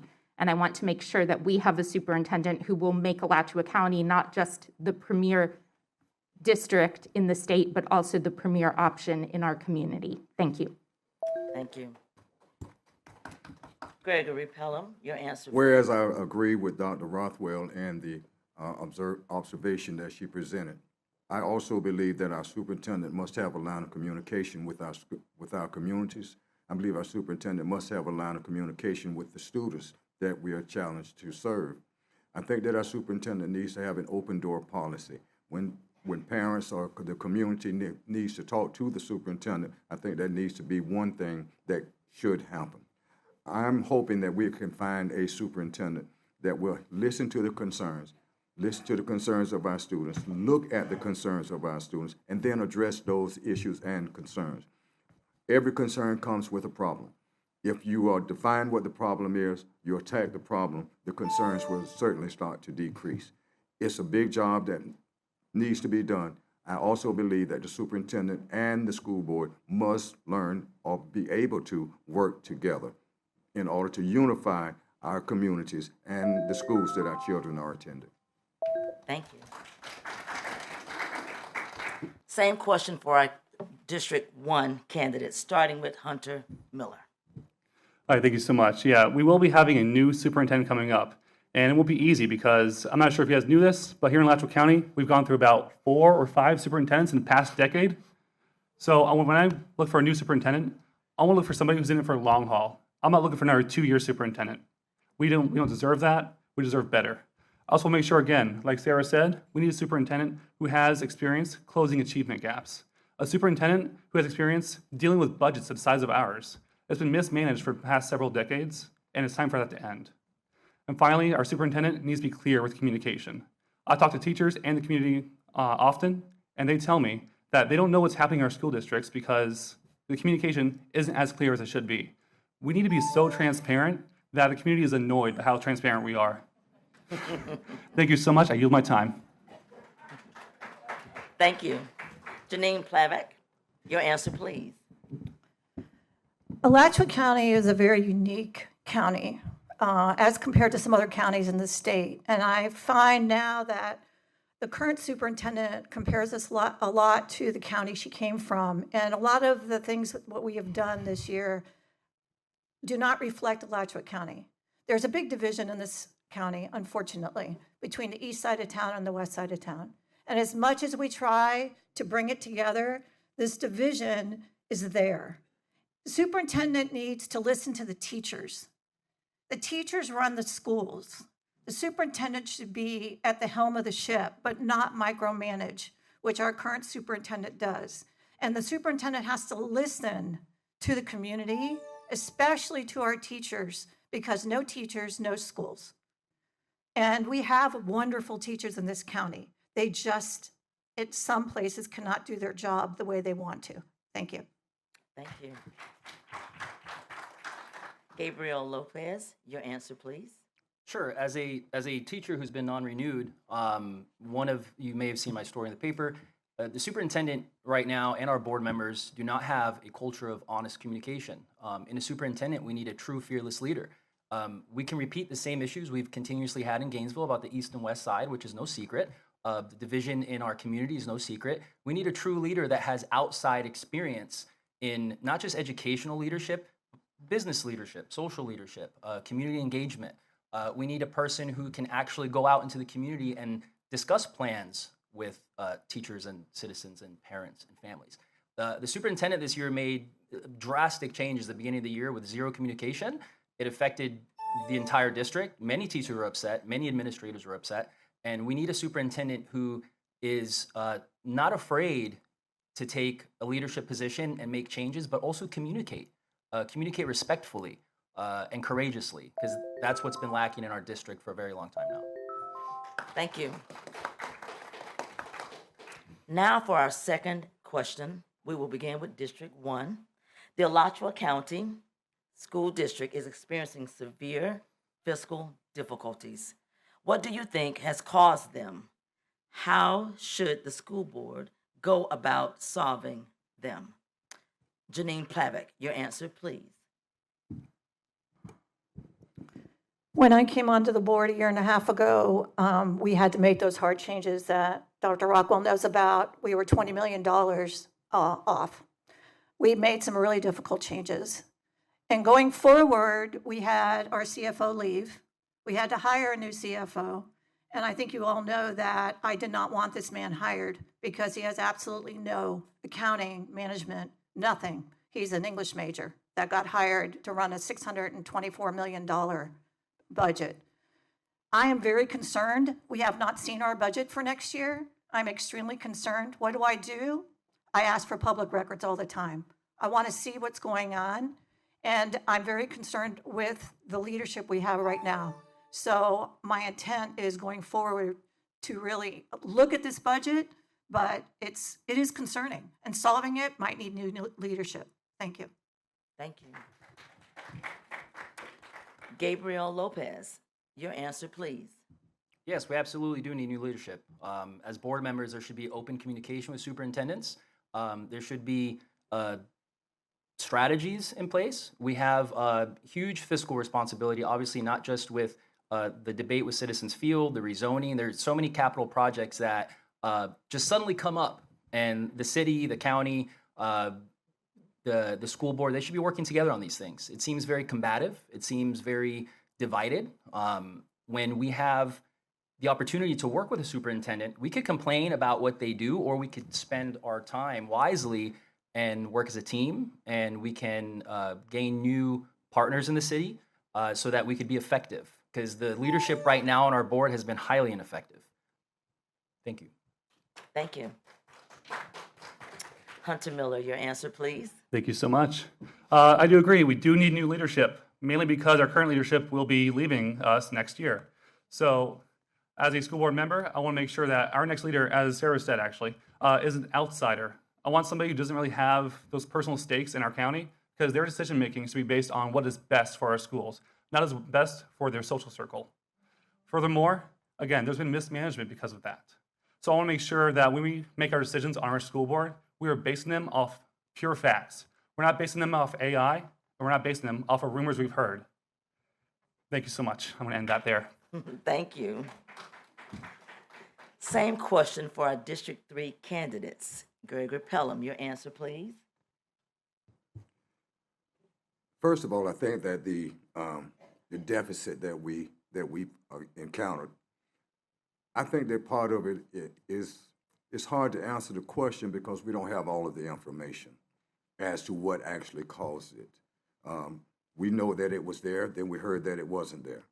I think that one of the things that has to be done, there has to be some control over the management of how our funding is dispersed within our schools and within our district.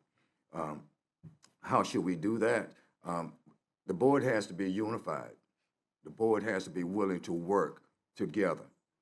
The board has to be able to work with the superintendent. When there's a request for records, those records should be presented to the board so that they can make the right decisions as it affects the funding of our schools and the many programs that are in place for our children. Thank you. Sarah Rockwell, your answer, please. Thank you. So this question has two parts. Where do the difficulties come from? They are long-lasting. My first vote when I joined the board was for a financial recovery plan because we were below the 3% state required fund balance when I joined. The $20 million that keeps being mentioned was a projected disparity based on decreased enrollment and a per student funding that gets prorated when the state doesn't budget enough money. And the decisions we had to make were actually based on an $8 million loss due to proration and the state overestimating our enrollment. We don't get to estimate our own, so I want to correct that. What we need to do is be more efficient, and we've started doing that. We improved transportation efficiency, saving over $1 million recurring dollars a year. We have improved our staffing efficiency, both at the school level and at the district administrative level, to save money and to redirect that money toward the programs that matter to students. Thank you. Thank you. Now for our third question. We will start with District 3 candidates. School boards must balance security measures with creating an environment in which children feel supported and are able to learn. What approach do you support to prevent violence, identify concerns early, and respond effectively when safety issues arise? Sarah Rockwell, your answer, please. Thank you. One of the things that I advocated strongly for as a board member was to have a matrix attached to our student code of conduct that provides consequences for given infractions so that it is transparent to students, teachers, and families what the consequences for different behaviors are. And we accomplished that. It took advocating for 3 years, but it has happened. In addition, our school board has never voted to have guardians on campus or to arm our teachers. We have always voted to have school resource officers from local law enforcement who have strict training, strict oversight, accountability, and are trained in de-escalation strategies. And while I wish we didn't have to have anyone with a gun in our schools, I think that's a better choice than guardians. I'm also pleased with our move from the Alice to the I love you guys active shooter system. Thank you. Thank you. Gregory Pelham, your answer, please. Well, first of all, violence in our schools in this day and time is very, very, very relevant. I believe in that there's a very thin line between officer friendly and deputy or SRO that's on the school campus. I think getting more training for those officers and deputies that are on our campuses would be great. I think that the concerns of where it comes from to identify concerns early and respond effectively with when those issues occur.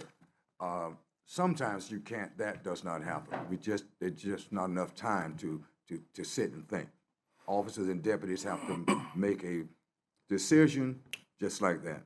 I think that putting in resources in our schools for those young people who may be engaged in different activities that may cause violence in our campuses, putting in resources so that if we have to move those kids to an alternative school setting, at least they don't lose their footing academically, but they get the information they need to be successful citizens.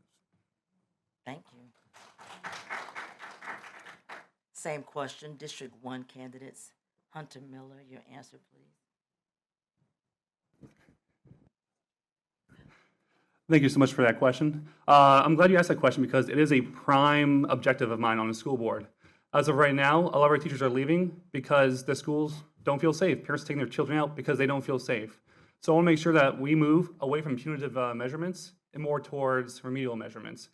Being proactive instead of reactive. Because I can tell you right now, we can send kids out every day from class and nothing will change. Giving referrals, giving suspensions does not change behavior. Making sure you talk to that student one-on-one, providing the resources to engage in those conversations is what this school district needs. Right now, we have some great programs being implemented, but they're being implemented poorly. One thing, for instance, is MTSS. It is a support tier system where if you ask any teacher, they're not sure what it is, but we do have it.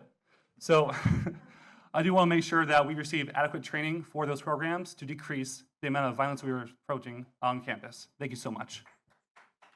Thank you. Janine Plavick, your answer, please. It's so sad that we've gotten to this point where we are now with security and violence. And I think everybody my age remembers that we just walked on and off campus. We didn't have to worry about this, but we do now. What approaches would I do to prevent violence? I have to say that I think you have to use the kids. The kids are the best measure of letting you know when something is wrong. I have had multiple children in my health, well, of course I teach high school. So they're very smart. They will come to you if they know they have a safe person to go to. And I believe that our teachers use our kids in the right way. Come to me if you have a problem. What if you see anything that's suspicious? I agree, everyone here has made good points about what is going on in the school system, but the kids have to feel safe, number one, but they also will let you know what's going on, which we have to use them. It's really important. Thank you. Gabriel Lopez, your answer, please. We're not experiencing gun violence every day. We're experiencing dysregulated children regularly. Our administrators are failing our children by not providing appropriate behavior interventions or classroom support to our teachers who are pleading for help. Our students and our teachers are suffering through an ongoing behavior crisis while our administrators have created an accountability crisis. This starts at kindergarten. Even the best classroom management cannot prevent a dysregulated child from flipping over a desk when something triggers them. However, when these things happen, teachers are left alone to protect the rest of the class and to keep on teaching. Obviously, this sounds crazy and extremely ineffective. But that's what's happening in our classrooms today. We need more funding and new policies dedicated to the mental health and the behavior intervention of our children. Our current system is showing our children it is okay to flip over a desk, and there are no consequences, no remediation, and no plan. This is why we are seeing a decline in enrollment. Our classrooms are not safe for our own children, and with your vote, I will dedicate my efforts on the board to creating real policy around appropriate and effective behavior intervention plans. Thank you. Thank you. Thank you, candidates, for participating in our forum this afternoon. This concludes our panel for the school board. Next, we will move on to the candidates for the Alachua County Court Judge, Group 5. The moderator will be Gwendolyn Sappho from the League of Women Voters. Thank you. All right. Good afternoon. I am Gwendolyn Sappho, Vice President of the League of Women Voters and President of Delta Sigma Theta Sorority Incorporated Gainesville Alumnae Chapter, and I will be introducing the candidates for Alachua County Court Judge, Group 5. Welcome, candidates. Thank you. And thank you for joining us today. Florida has two types of trial courts of general jurisdiction. In general, the circuit courts hear felony cases, large claims, and appeals from county courts. The Alachua County Court, for which these candidates are running in Group 5, handles misdemeanors, small claims, and county and city ordinance violations. They are the court of first resort for most grievances. To be eligible for the office of Alachua County County Judge, a person must be a resident and voter within the county and must be a member of the Florida Bar in good standing for the preceding 5 years. County judges are elected by the voters of the county in nonpartisan elections, and judges serve a 6-year term. There are 2 candidates in this judicial race for County Court Judge, Group 5, Eric Atria and Abronce Martin. The format will be as follows. Each candidate will have 2 minutes to make a statement. We will not be asking questions of the candidates for judge. Candidates will be able to see the timer, which indicate the remaining time at 15 seconds, and stop. Please stop when your time is up. If you do not stop, your microphone may be muted. We will now listen to the candidate statements, and we will hear from the candidates in alphabetical order. Starting with Eric Atria, your statement, please. Hi, my name is Eric Atria. I've been a public defender or conflict public defender for 21 years. I also do an extensive amount of pro bono work, which has brought me before every civil aspect that a county court judge could handle. So my experience ranges the full spectrum of what county court judges handle. I also teach a class at the University of Florida in criminal law, and that's my greatest passion, is mentoring students, legal interns, and young lawyers to realize that a legal profession can be enjoyable and rewarding. I think county judges need 3 traits. Number 1 is fairness. You need to make sure you're looking at every single case and the facts of that case to make your decision. Number 2, consistency. You want people to know what to expect when they're coming in front of your court, and following the law is the easiest way to do that. And efficiency. Efficiency means that justice is being served in a timely manner so that the parties feel like they're being heard in the courtroom and that the community's tax dollars aren't being wasted by cases that drag on and on. My campaign and I personally have made a commitment to this county to engage with the voters as much as humanly possible. As of this morning, my team and I have knocked on over 11,000 doors in every single of the 63 precincts in this county. And the reason for that is because I want the members of this community, the voters, to know who I am, and I want to know who they are. It's something that's personal to me to make sure that, again, it's not just me reaching out to the voters, but them knowing that I'm willing and capable of doing the amount of work required to be a county judge. I cede the rest of my time. Thank you. Thank you. Abronce Martin, your statement, please. Good afternoon, everyone. Before I begin my comments, I do have to take a few moments to thank someone. I want to thank my wife, Talisha. Without her love and support, nothing about my campaign would have been possible. All right. Why am I running for Alachua County Court Judge? I believe very strongly in living in your purpose. For the past 28 years, I have assisted people navigating that intersection between bad luck, poor decision-making, and generational trauma. And those Experiences have taught me that judges do much more than referee cases.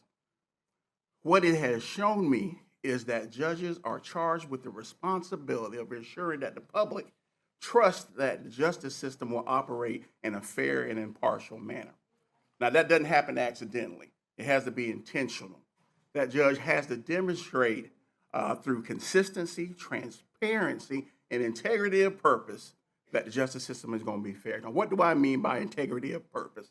It means that a recognition that everybody's not going to always agree with every decision that a judge makes, but that is incumbent upon that judge to ensure the public that that decision was made based on the facts, the law, and therefore and with goodwill. Now, when I talk to young people about what does it mean to live in your purpose, I tell them they need to look for their interests, they need to check their talents, and they need to look at their values. And for the past 28 years, I have demonstrated a track record that demonstrates my legal skill, that I have the emotional intelligence for this job, and that I have the commitment to public service that this job requires. And I'm confident if you look at my record, you agree with me that I'm absolutely the best candidate for Alachua County Judge. Thank you. Thank you, candidates, for participating in this forum this afternoon. This concludes the Alachua County Court Judge 5, Group 5. Now, the final panel for today's forum is candidates running for the State of Florida House of Representatives, and I will continue moderating. Welcome, candidates, and thank you for joining us today. The Florida House of Representatives is the lower chamber of the Florida State Legislature. Alongside the Florida State Senate, it forms the legislative branch of the Florida state government and works with the governor of Florida to create laws and establish a state budget. Legislative authority and responsibilities of the Florida House of Representatives include passing bills on public policy matters, setting levels for state spending, raising and lowering taxes, and voting to uphold or override vetoes. The Florida House of Representatives meets in the State Capitol Complex in Tallahassee, Florida. There are 120 House seats. There are 2 Republican candidates in the race for District 10, Chase Brennan and Marsha Rawson.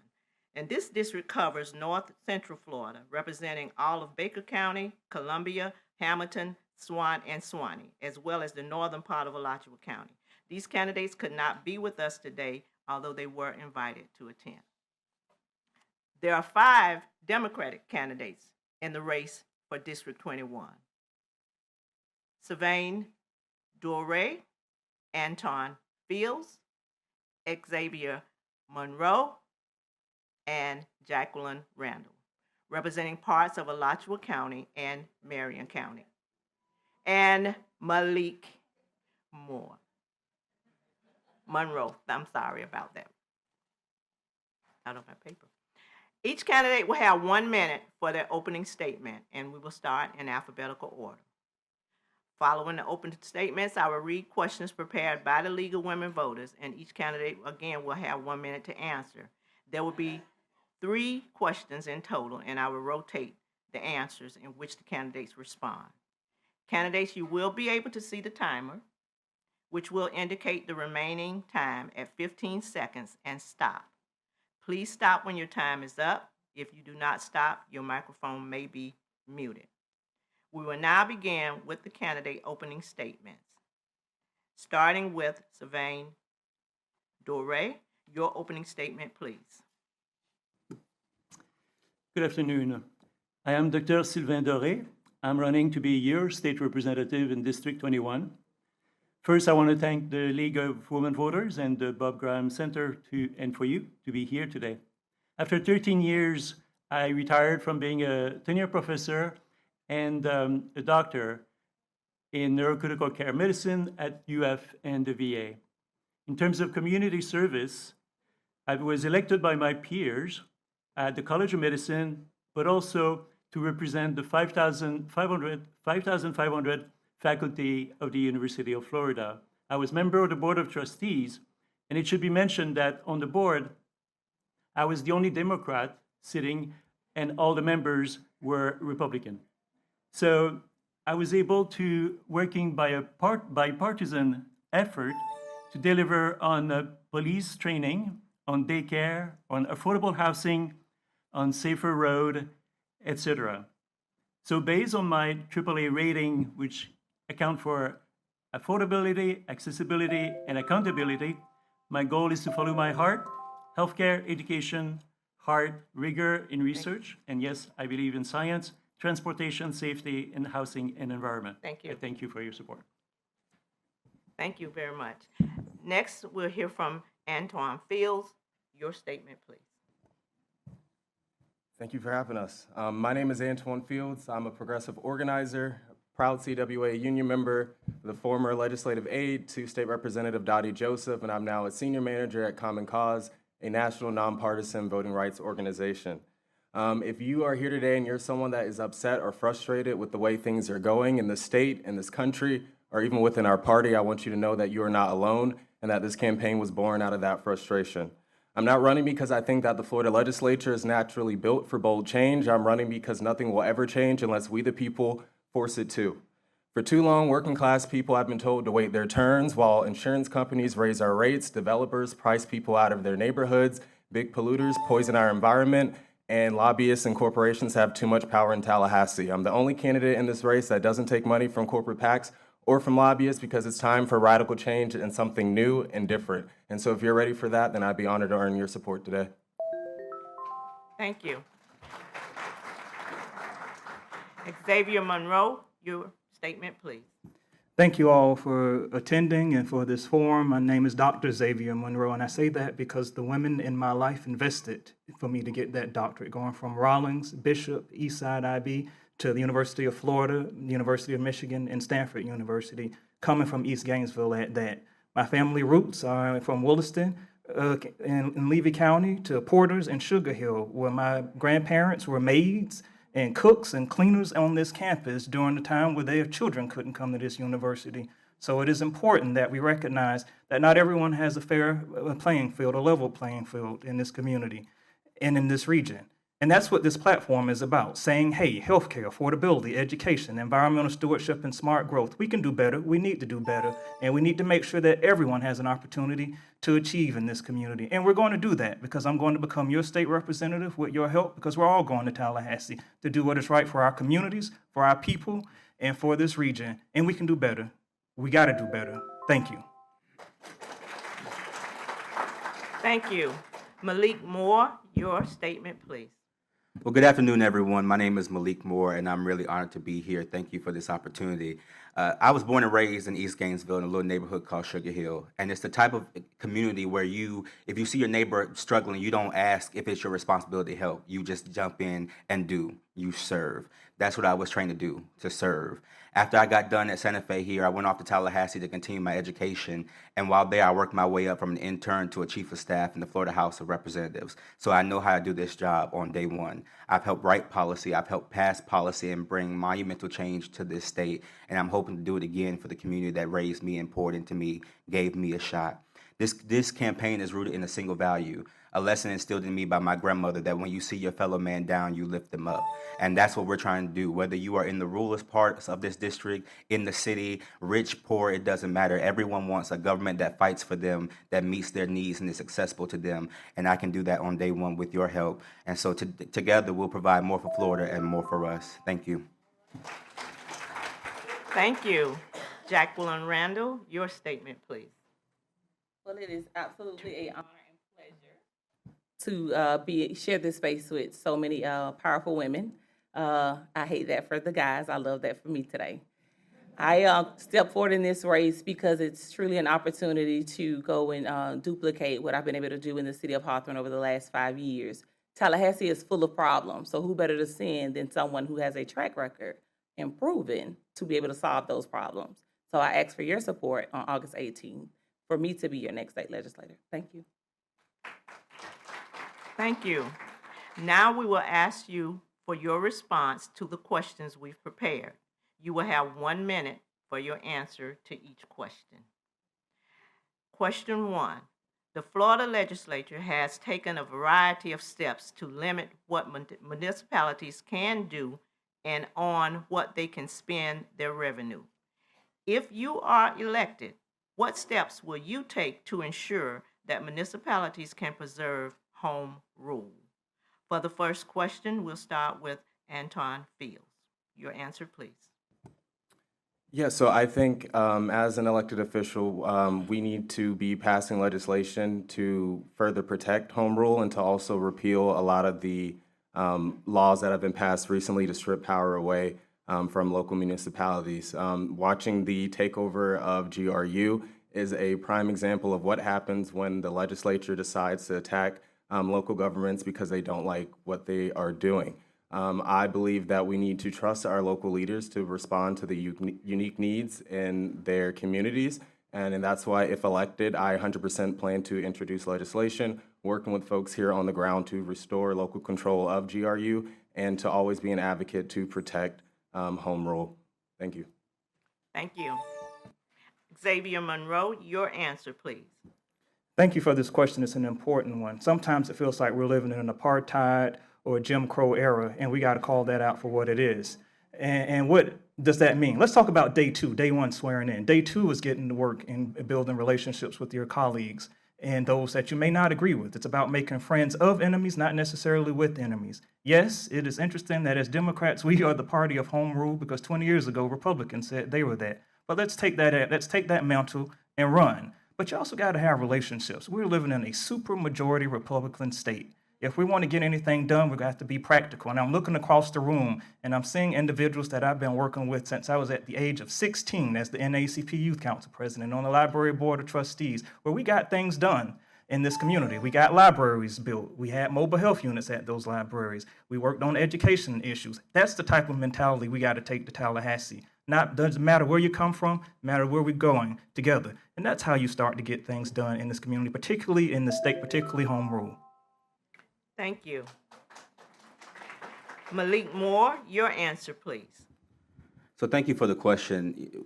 It is important that we protect home rule, period, full stop. And, you know, I believe that local government is close to the people. They know the solutions that need to happen, and we should protect that always. The state government's role is not to overreach or overstep. It's to partner with local governments. And GRU was mentioned. I was there when that first iteration of that legislation was brought forth.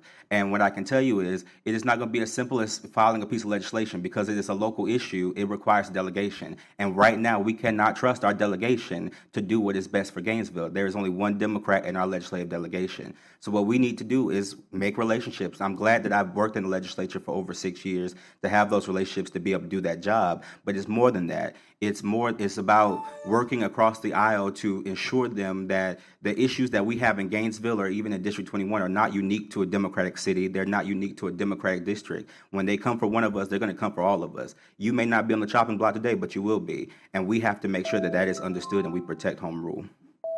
Thank you. Jacqueline Randall, your answer, please. Sure. As a former mayor, just 2 weeks past, who better knows home rule than myself? Here in the state of Florida, we have something called Florida League of Cities, where we collect as a body of municipalities, but also as a group of mayors.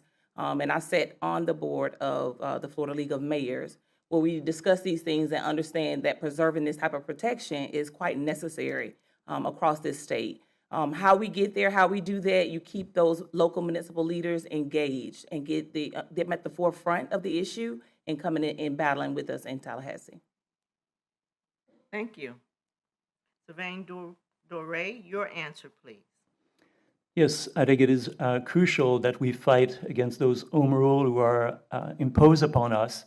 And I think it extends to more than just home rule. It extends to everyone's right.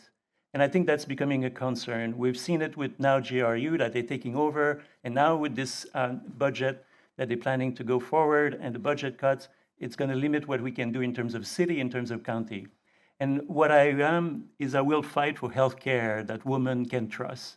I will fight for school and communities that are thriving and not closing. I will fight for transportation systems that are close to what we need, and they go against that, and every policy has been against that. And I will go also to make sure we defend our environmental policies, because they pass many laws to limit what we can do in terms of environment. And this is our future, this is the future of our children, and I will fight for that, as I've done, and I'll continue to do. Thank you. Question 2.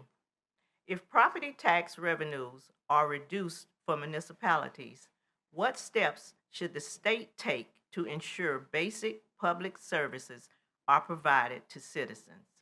For the second question, we will begin with Xavier Monroe. Your answer, please. This is an important conversation that we will have to have now and after November if this passes. The state did not put in place a hold harmless provision if this passes. And so local municipalities will have to make some tough decisions. Now, what the state can do is provide additional safety nets. And that's why we need a representative that knows how to work across the aisle and get things done and has a history of getting things done. And so that's what I would do as your state representative, making sure those resources come back, whether it's public education or local municipalities. But the local municipalities will have to make the hard decisions, and that includes us being a part of that process. And it also means having experience doing this. 31% of the state budget comes from the federal government. As a legislative fellow on Capitol Hill, these are the conversations we had during appropriations. So you need someone that knows that process and what it means for the state level and the local level. And that's why I'm excited to work with our communities to be your state representative to get this done. Thank you. Jacqueline Randall, your answer, please. Thank you. I think as a sitting legislator, it is definitely our role and only role is to bring those resources home and allow those local leaders to do what they feel is best for the constituents that they're serving.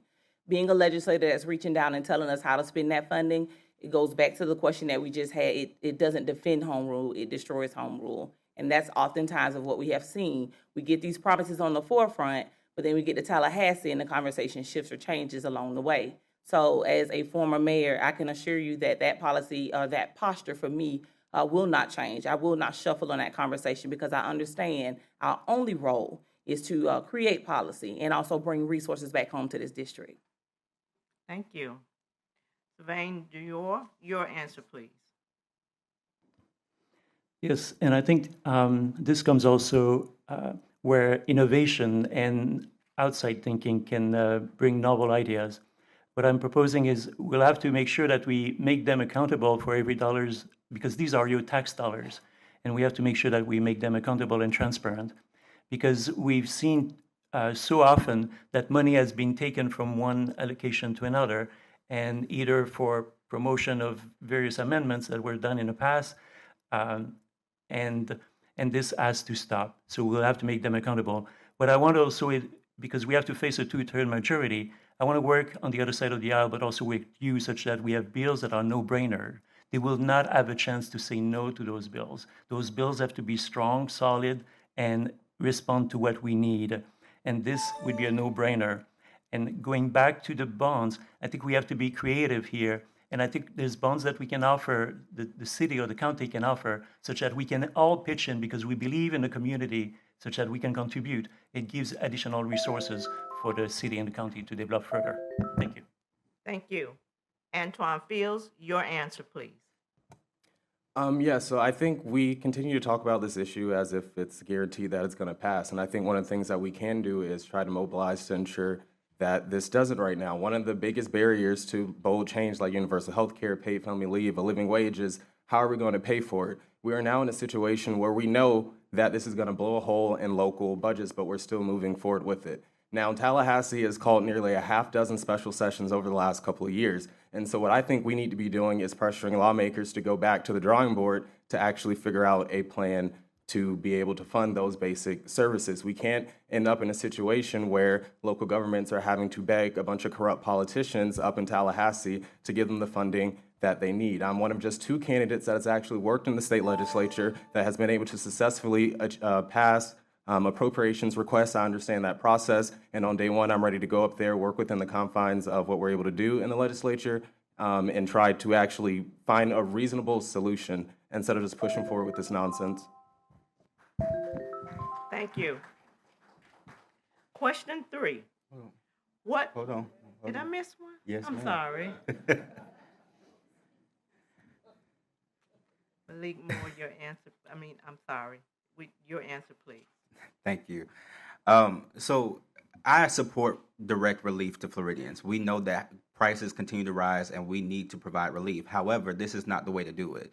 We have seen from Democratic-led and Republican-led counties and municipalities, they are not going to be able to do the basic functions of local government. If you call 911, you expect a fire truck to get to your house or a police officer to get to your house. That will not happen if this passes. And so the plan is that the state legislature has a responsibility to backfill the money that's going to be lost. We have so many fiscally constrained counties and cities, even right here in this district, that will not be able to operate. That's plan number 1. But number 2, we also need to look at actual real relief directly to Floridians, whether it be sales tax holidays, reducing dock stamp the taxes for first-time homeowners. There are ways that we can give tangible relief to homeowners. But the other thing is, I am a former chief of staff. I've been through the appropriations process. That is not going to solve the problem. It is a temporary fix that only can be used for specific things. We need to make sure that no services are reduced or lost because of this initiative.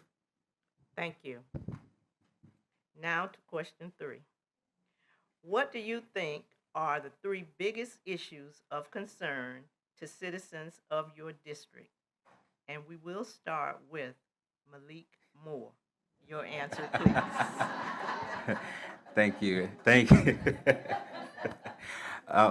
When we first started this campaign in September of last year, we sent out a survey to voters throughout this district. And the 3 issues that kept coming back were affordability, criminal justice reform, and education. And as far as affordability, property insurance continues to rise, and the legislature has done nothing to actually solve the problem. We need to hold insurance companies accountable. There is no reason why your policy should be ended right before a natural disaster, simply because they don't want to pay. There is no reason why our insurance companies can be able to take our state funds, leave the state, claiming that they were insolvent, and commit fraud is what they've done, and they not be held accountable. I've been able to pass criminal justice reform as a chief of staff. I visited 56 prisons during oversight, so I know how to get those done, especially in gain time, for example, so first-time nonviolent offenders can reduce their prison sentence and have the skills they need to re-enter society. But in education, we need to pay our teachers what they need, make sure our public schools are funded so that no matter what zip code your child comes from, they have access to a quality public education. Thank you. Jacqueline Randall, your answer, please. So this district is composed of 3 unique parts. You have a large inner city that houses Gainesville, and their issue would be totally different from the rural pocket of the same district. So GRU would be one of the biggest issues I think that we would have to tote to Tallahassee. When you talk about a rural space, you want to look at not only just economic development, but you also want to look at access to health care. I think that is a crucial conversation that we continue to hear in these rural pockets. And something needs to kind of be done to close that gap, and it needs to come out of the newspapers and get into legislation. The other piece is Marion County. So it has its own form of issues over on Marion County side that does not impact the same side as Alachua County.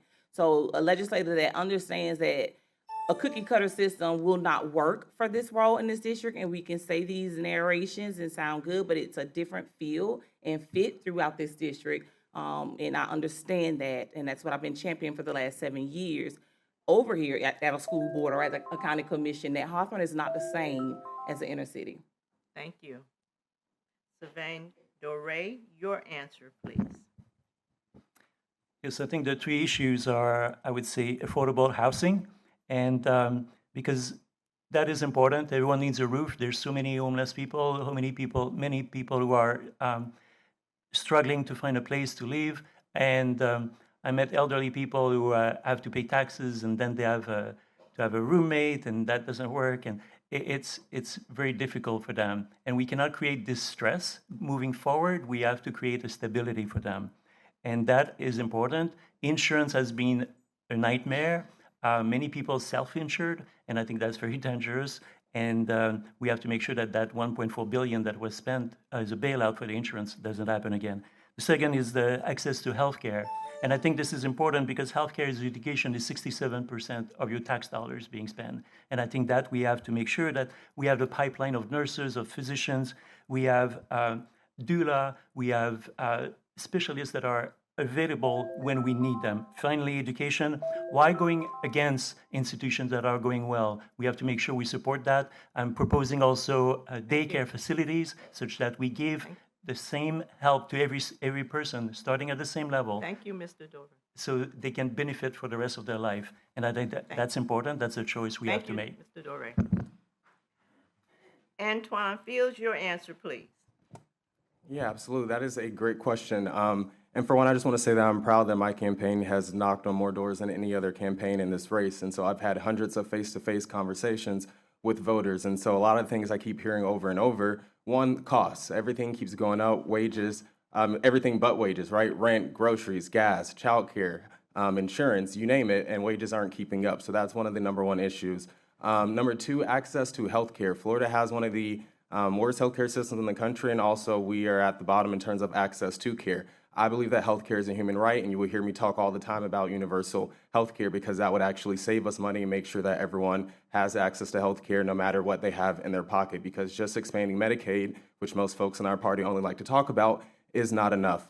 The third thing is protecting our democracy. Folks are losing their right to vote. We're seeing an erasure of Black voting power here in the state. Women have lost their right to reproductive rights. Immigrants are under attack, and so people want leaders that are going to go up and fight like hell to defend them and fight for our democracy, and I'm that guy. Thank you. Xavier Monroe, your answer, please. Yes, I'll set the record straight. We're the only campaign that did not pay to get on the ballot. We knocked on hundreds of doors across Marion County and Alachua County to collect enough signatures to get on the ballot by petitioning. That's online, that's the fact. And what did I learn from that? I learned that folks really want to say, hey, healthcare, affordability, education, environmental stewardship, and smart growth. That is what's on the top of minds, whether you're a Democrat or a Republican, independent or no party at all. And how we get that done in this region is by being pragmatic. That means when it comes to healthcare, we need to figure out how do we provide the primary and the mental health services that are needed in our rural communities. We need to also look at how do we make sure that some of our communities have clean water. In Micanopy, they're talking about brown water. In Hawthorne, they don't even have telecommunications, strong telecommunication services. We can do better. When it talks about affordability, yes, we can talk about taxes or changing our tax system, but we also got to get to the fact that some people don't even have fresh food. So how do we make sure that our local farmers are being connected with our communities? Education, we got to send the resources back. When it comes to smart growth, we can grow in a sustainable way, and we can do it. So we have to be pragmatic. And remember, we're the campaign that's on the ground, reaching out to everyone in Alachua and Marion County. Thank you. Thank you. Okay, this concludes our candidate forum for today.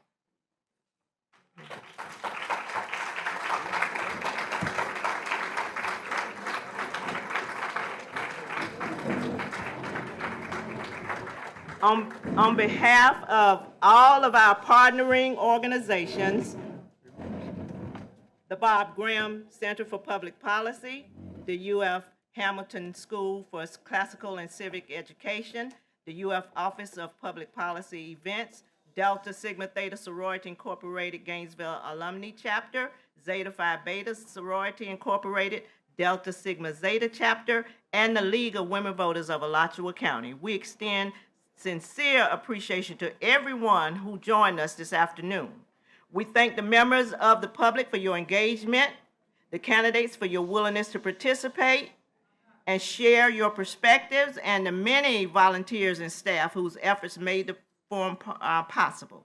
A huge thank you to the Bob Graham Center for Public Policy for allowing us to use this space for this important event. Events like this strengthen our democracy by providing opportunities for voters to become informed and engaged in the electoral process. So we want you to also save the date. September 27th at Santa Fe Community College, there will be a general election candidate forum.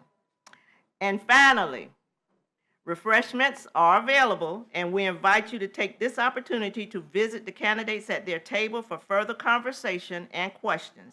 Have a great afternoon, and remember to exercise your right to vote. Thank you.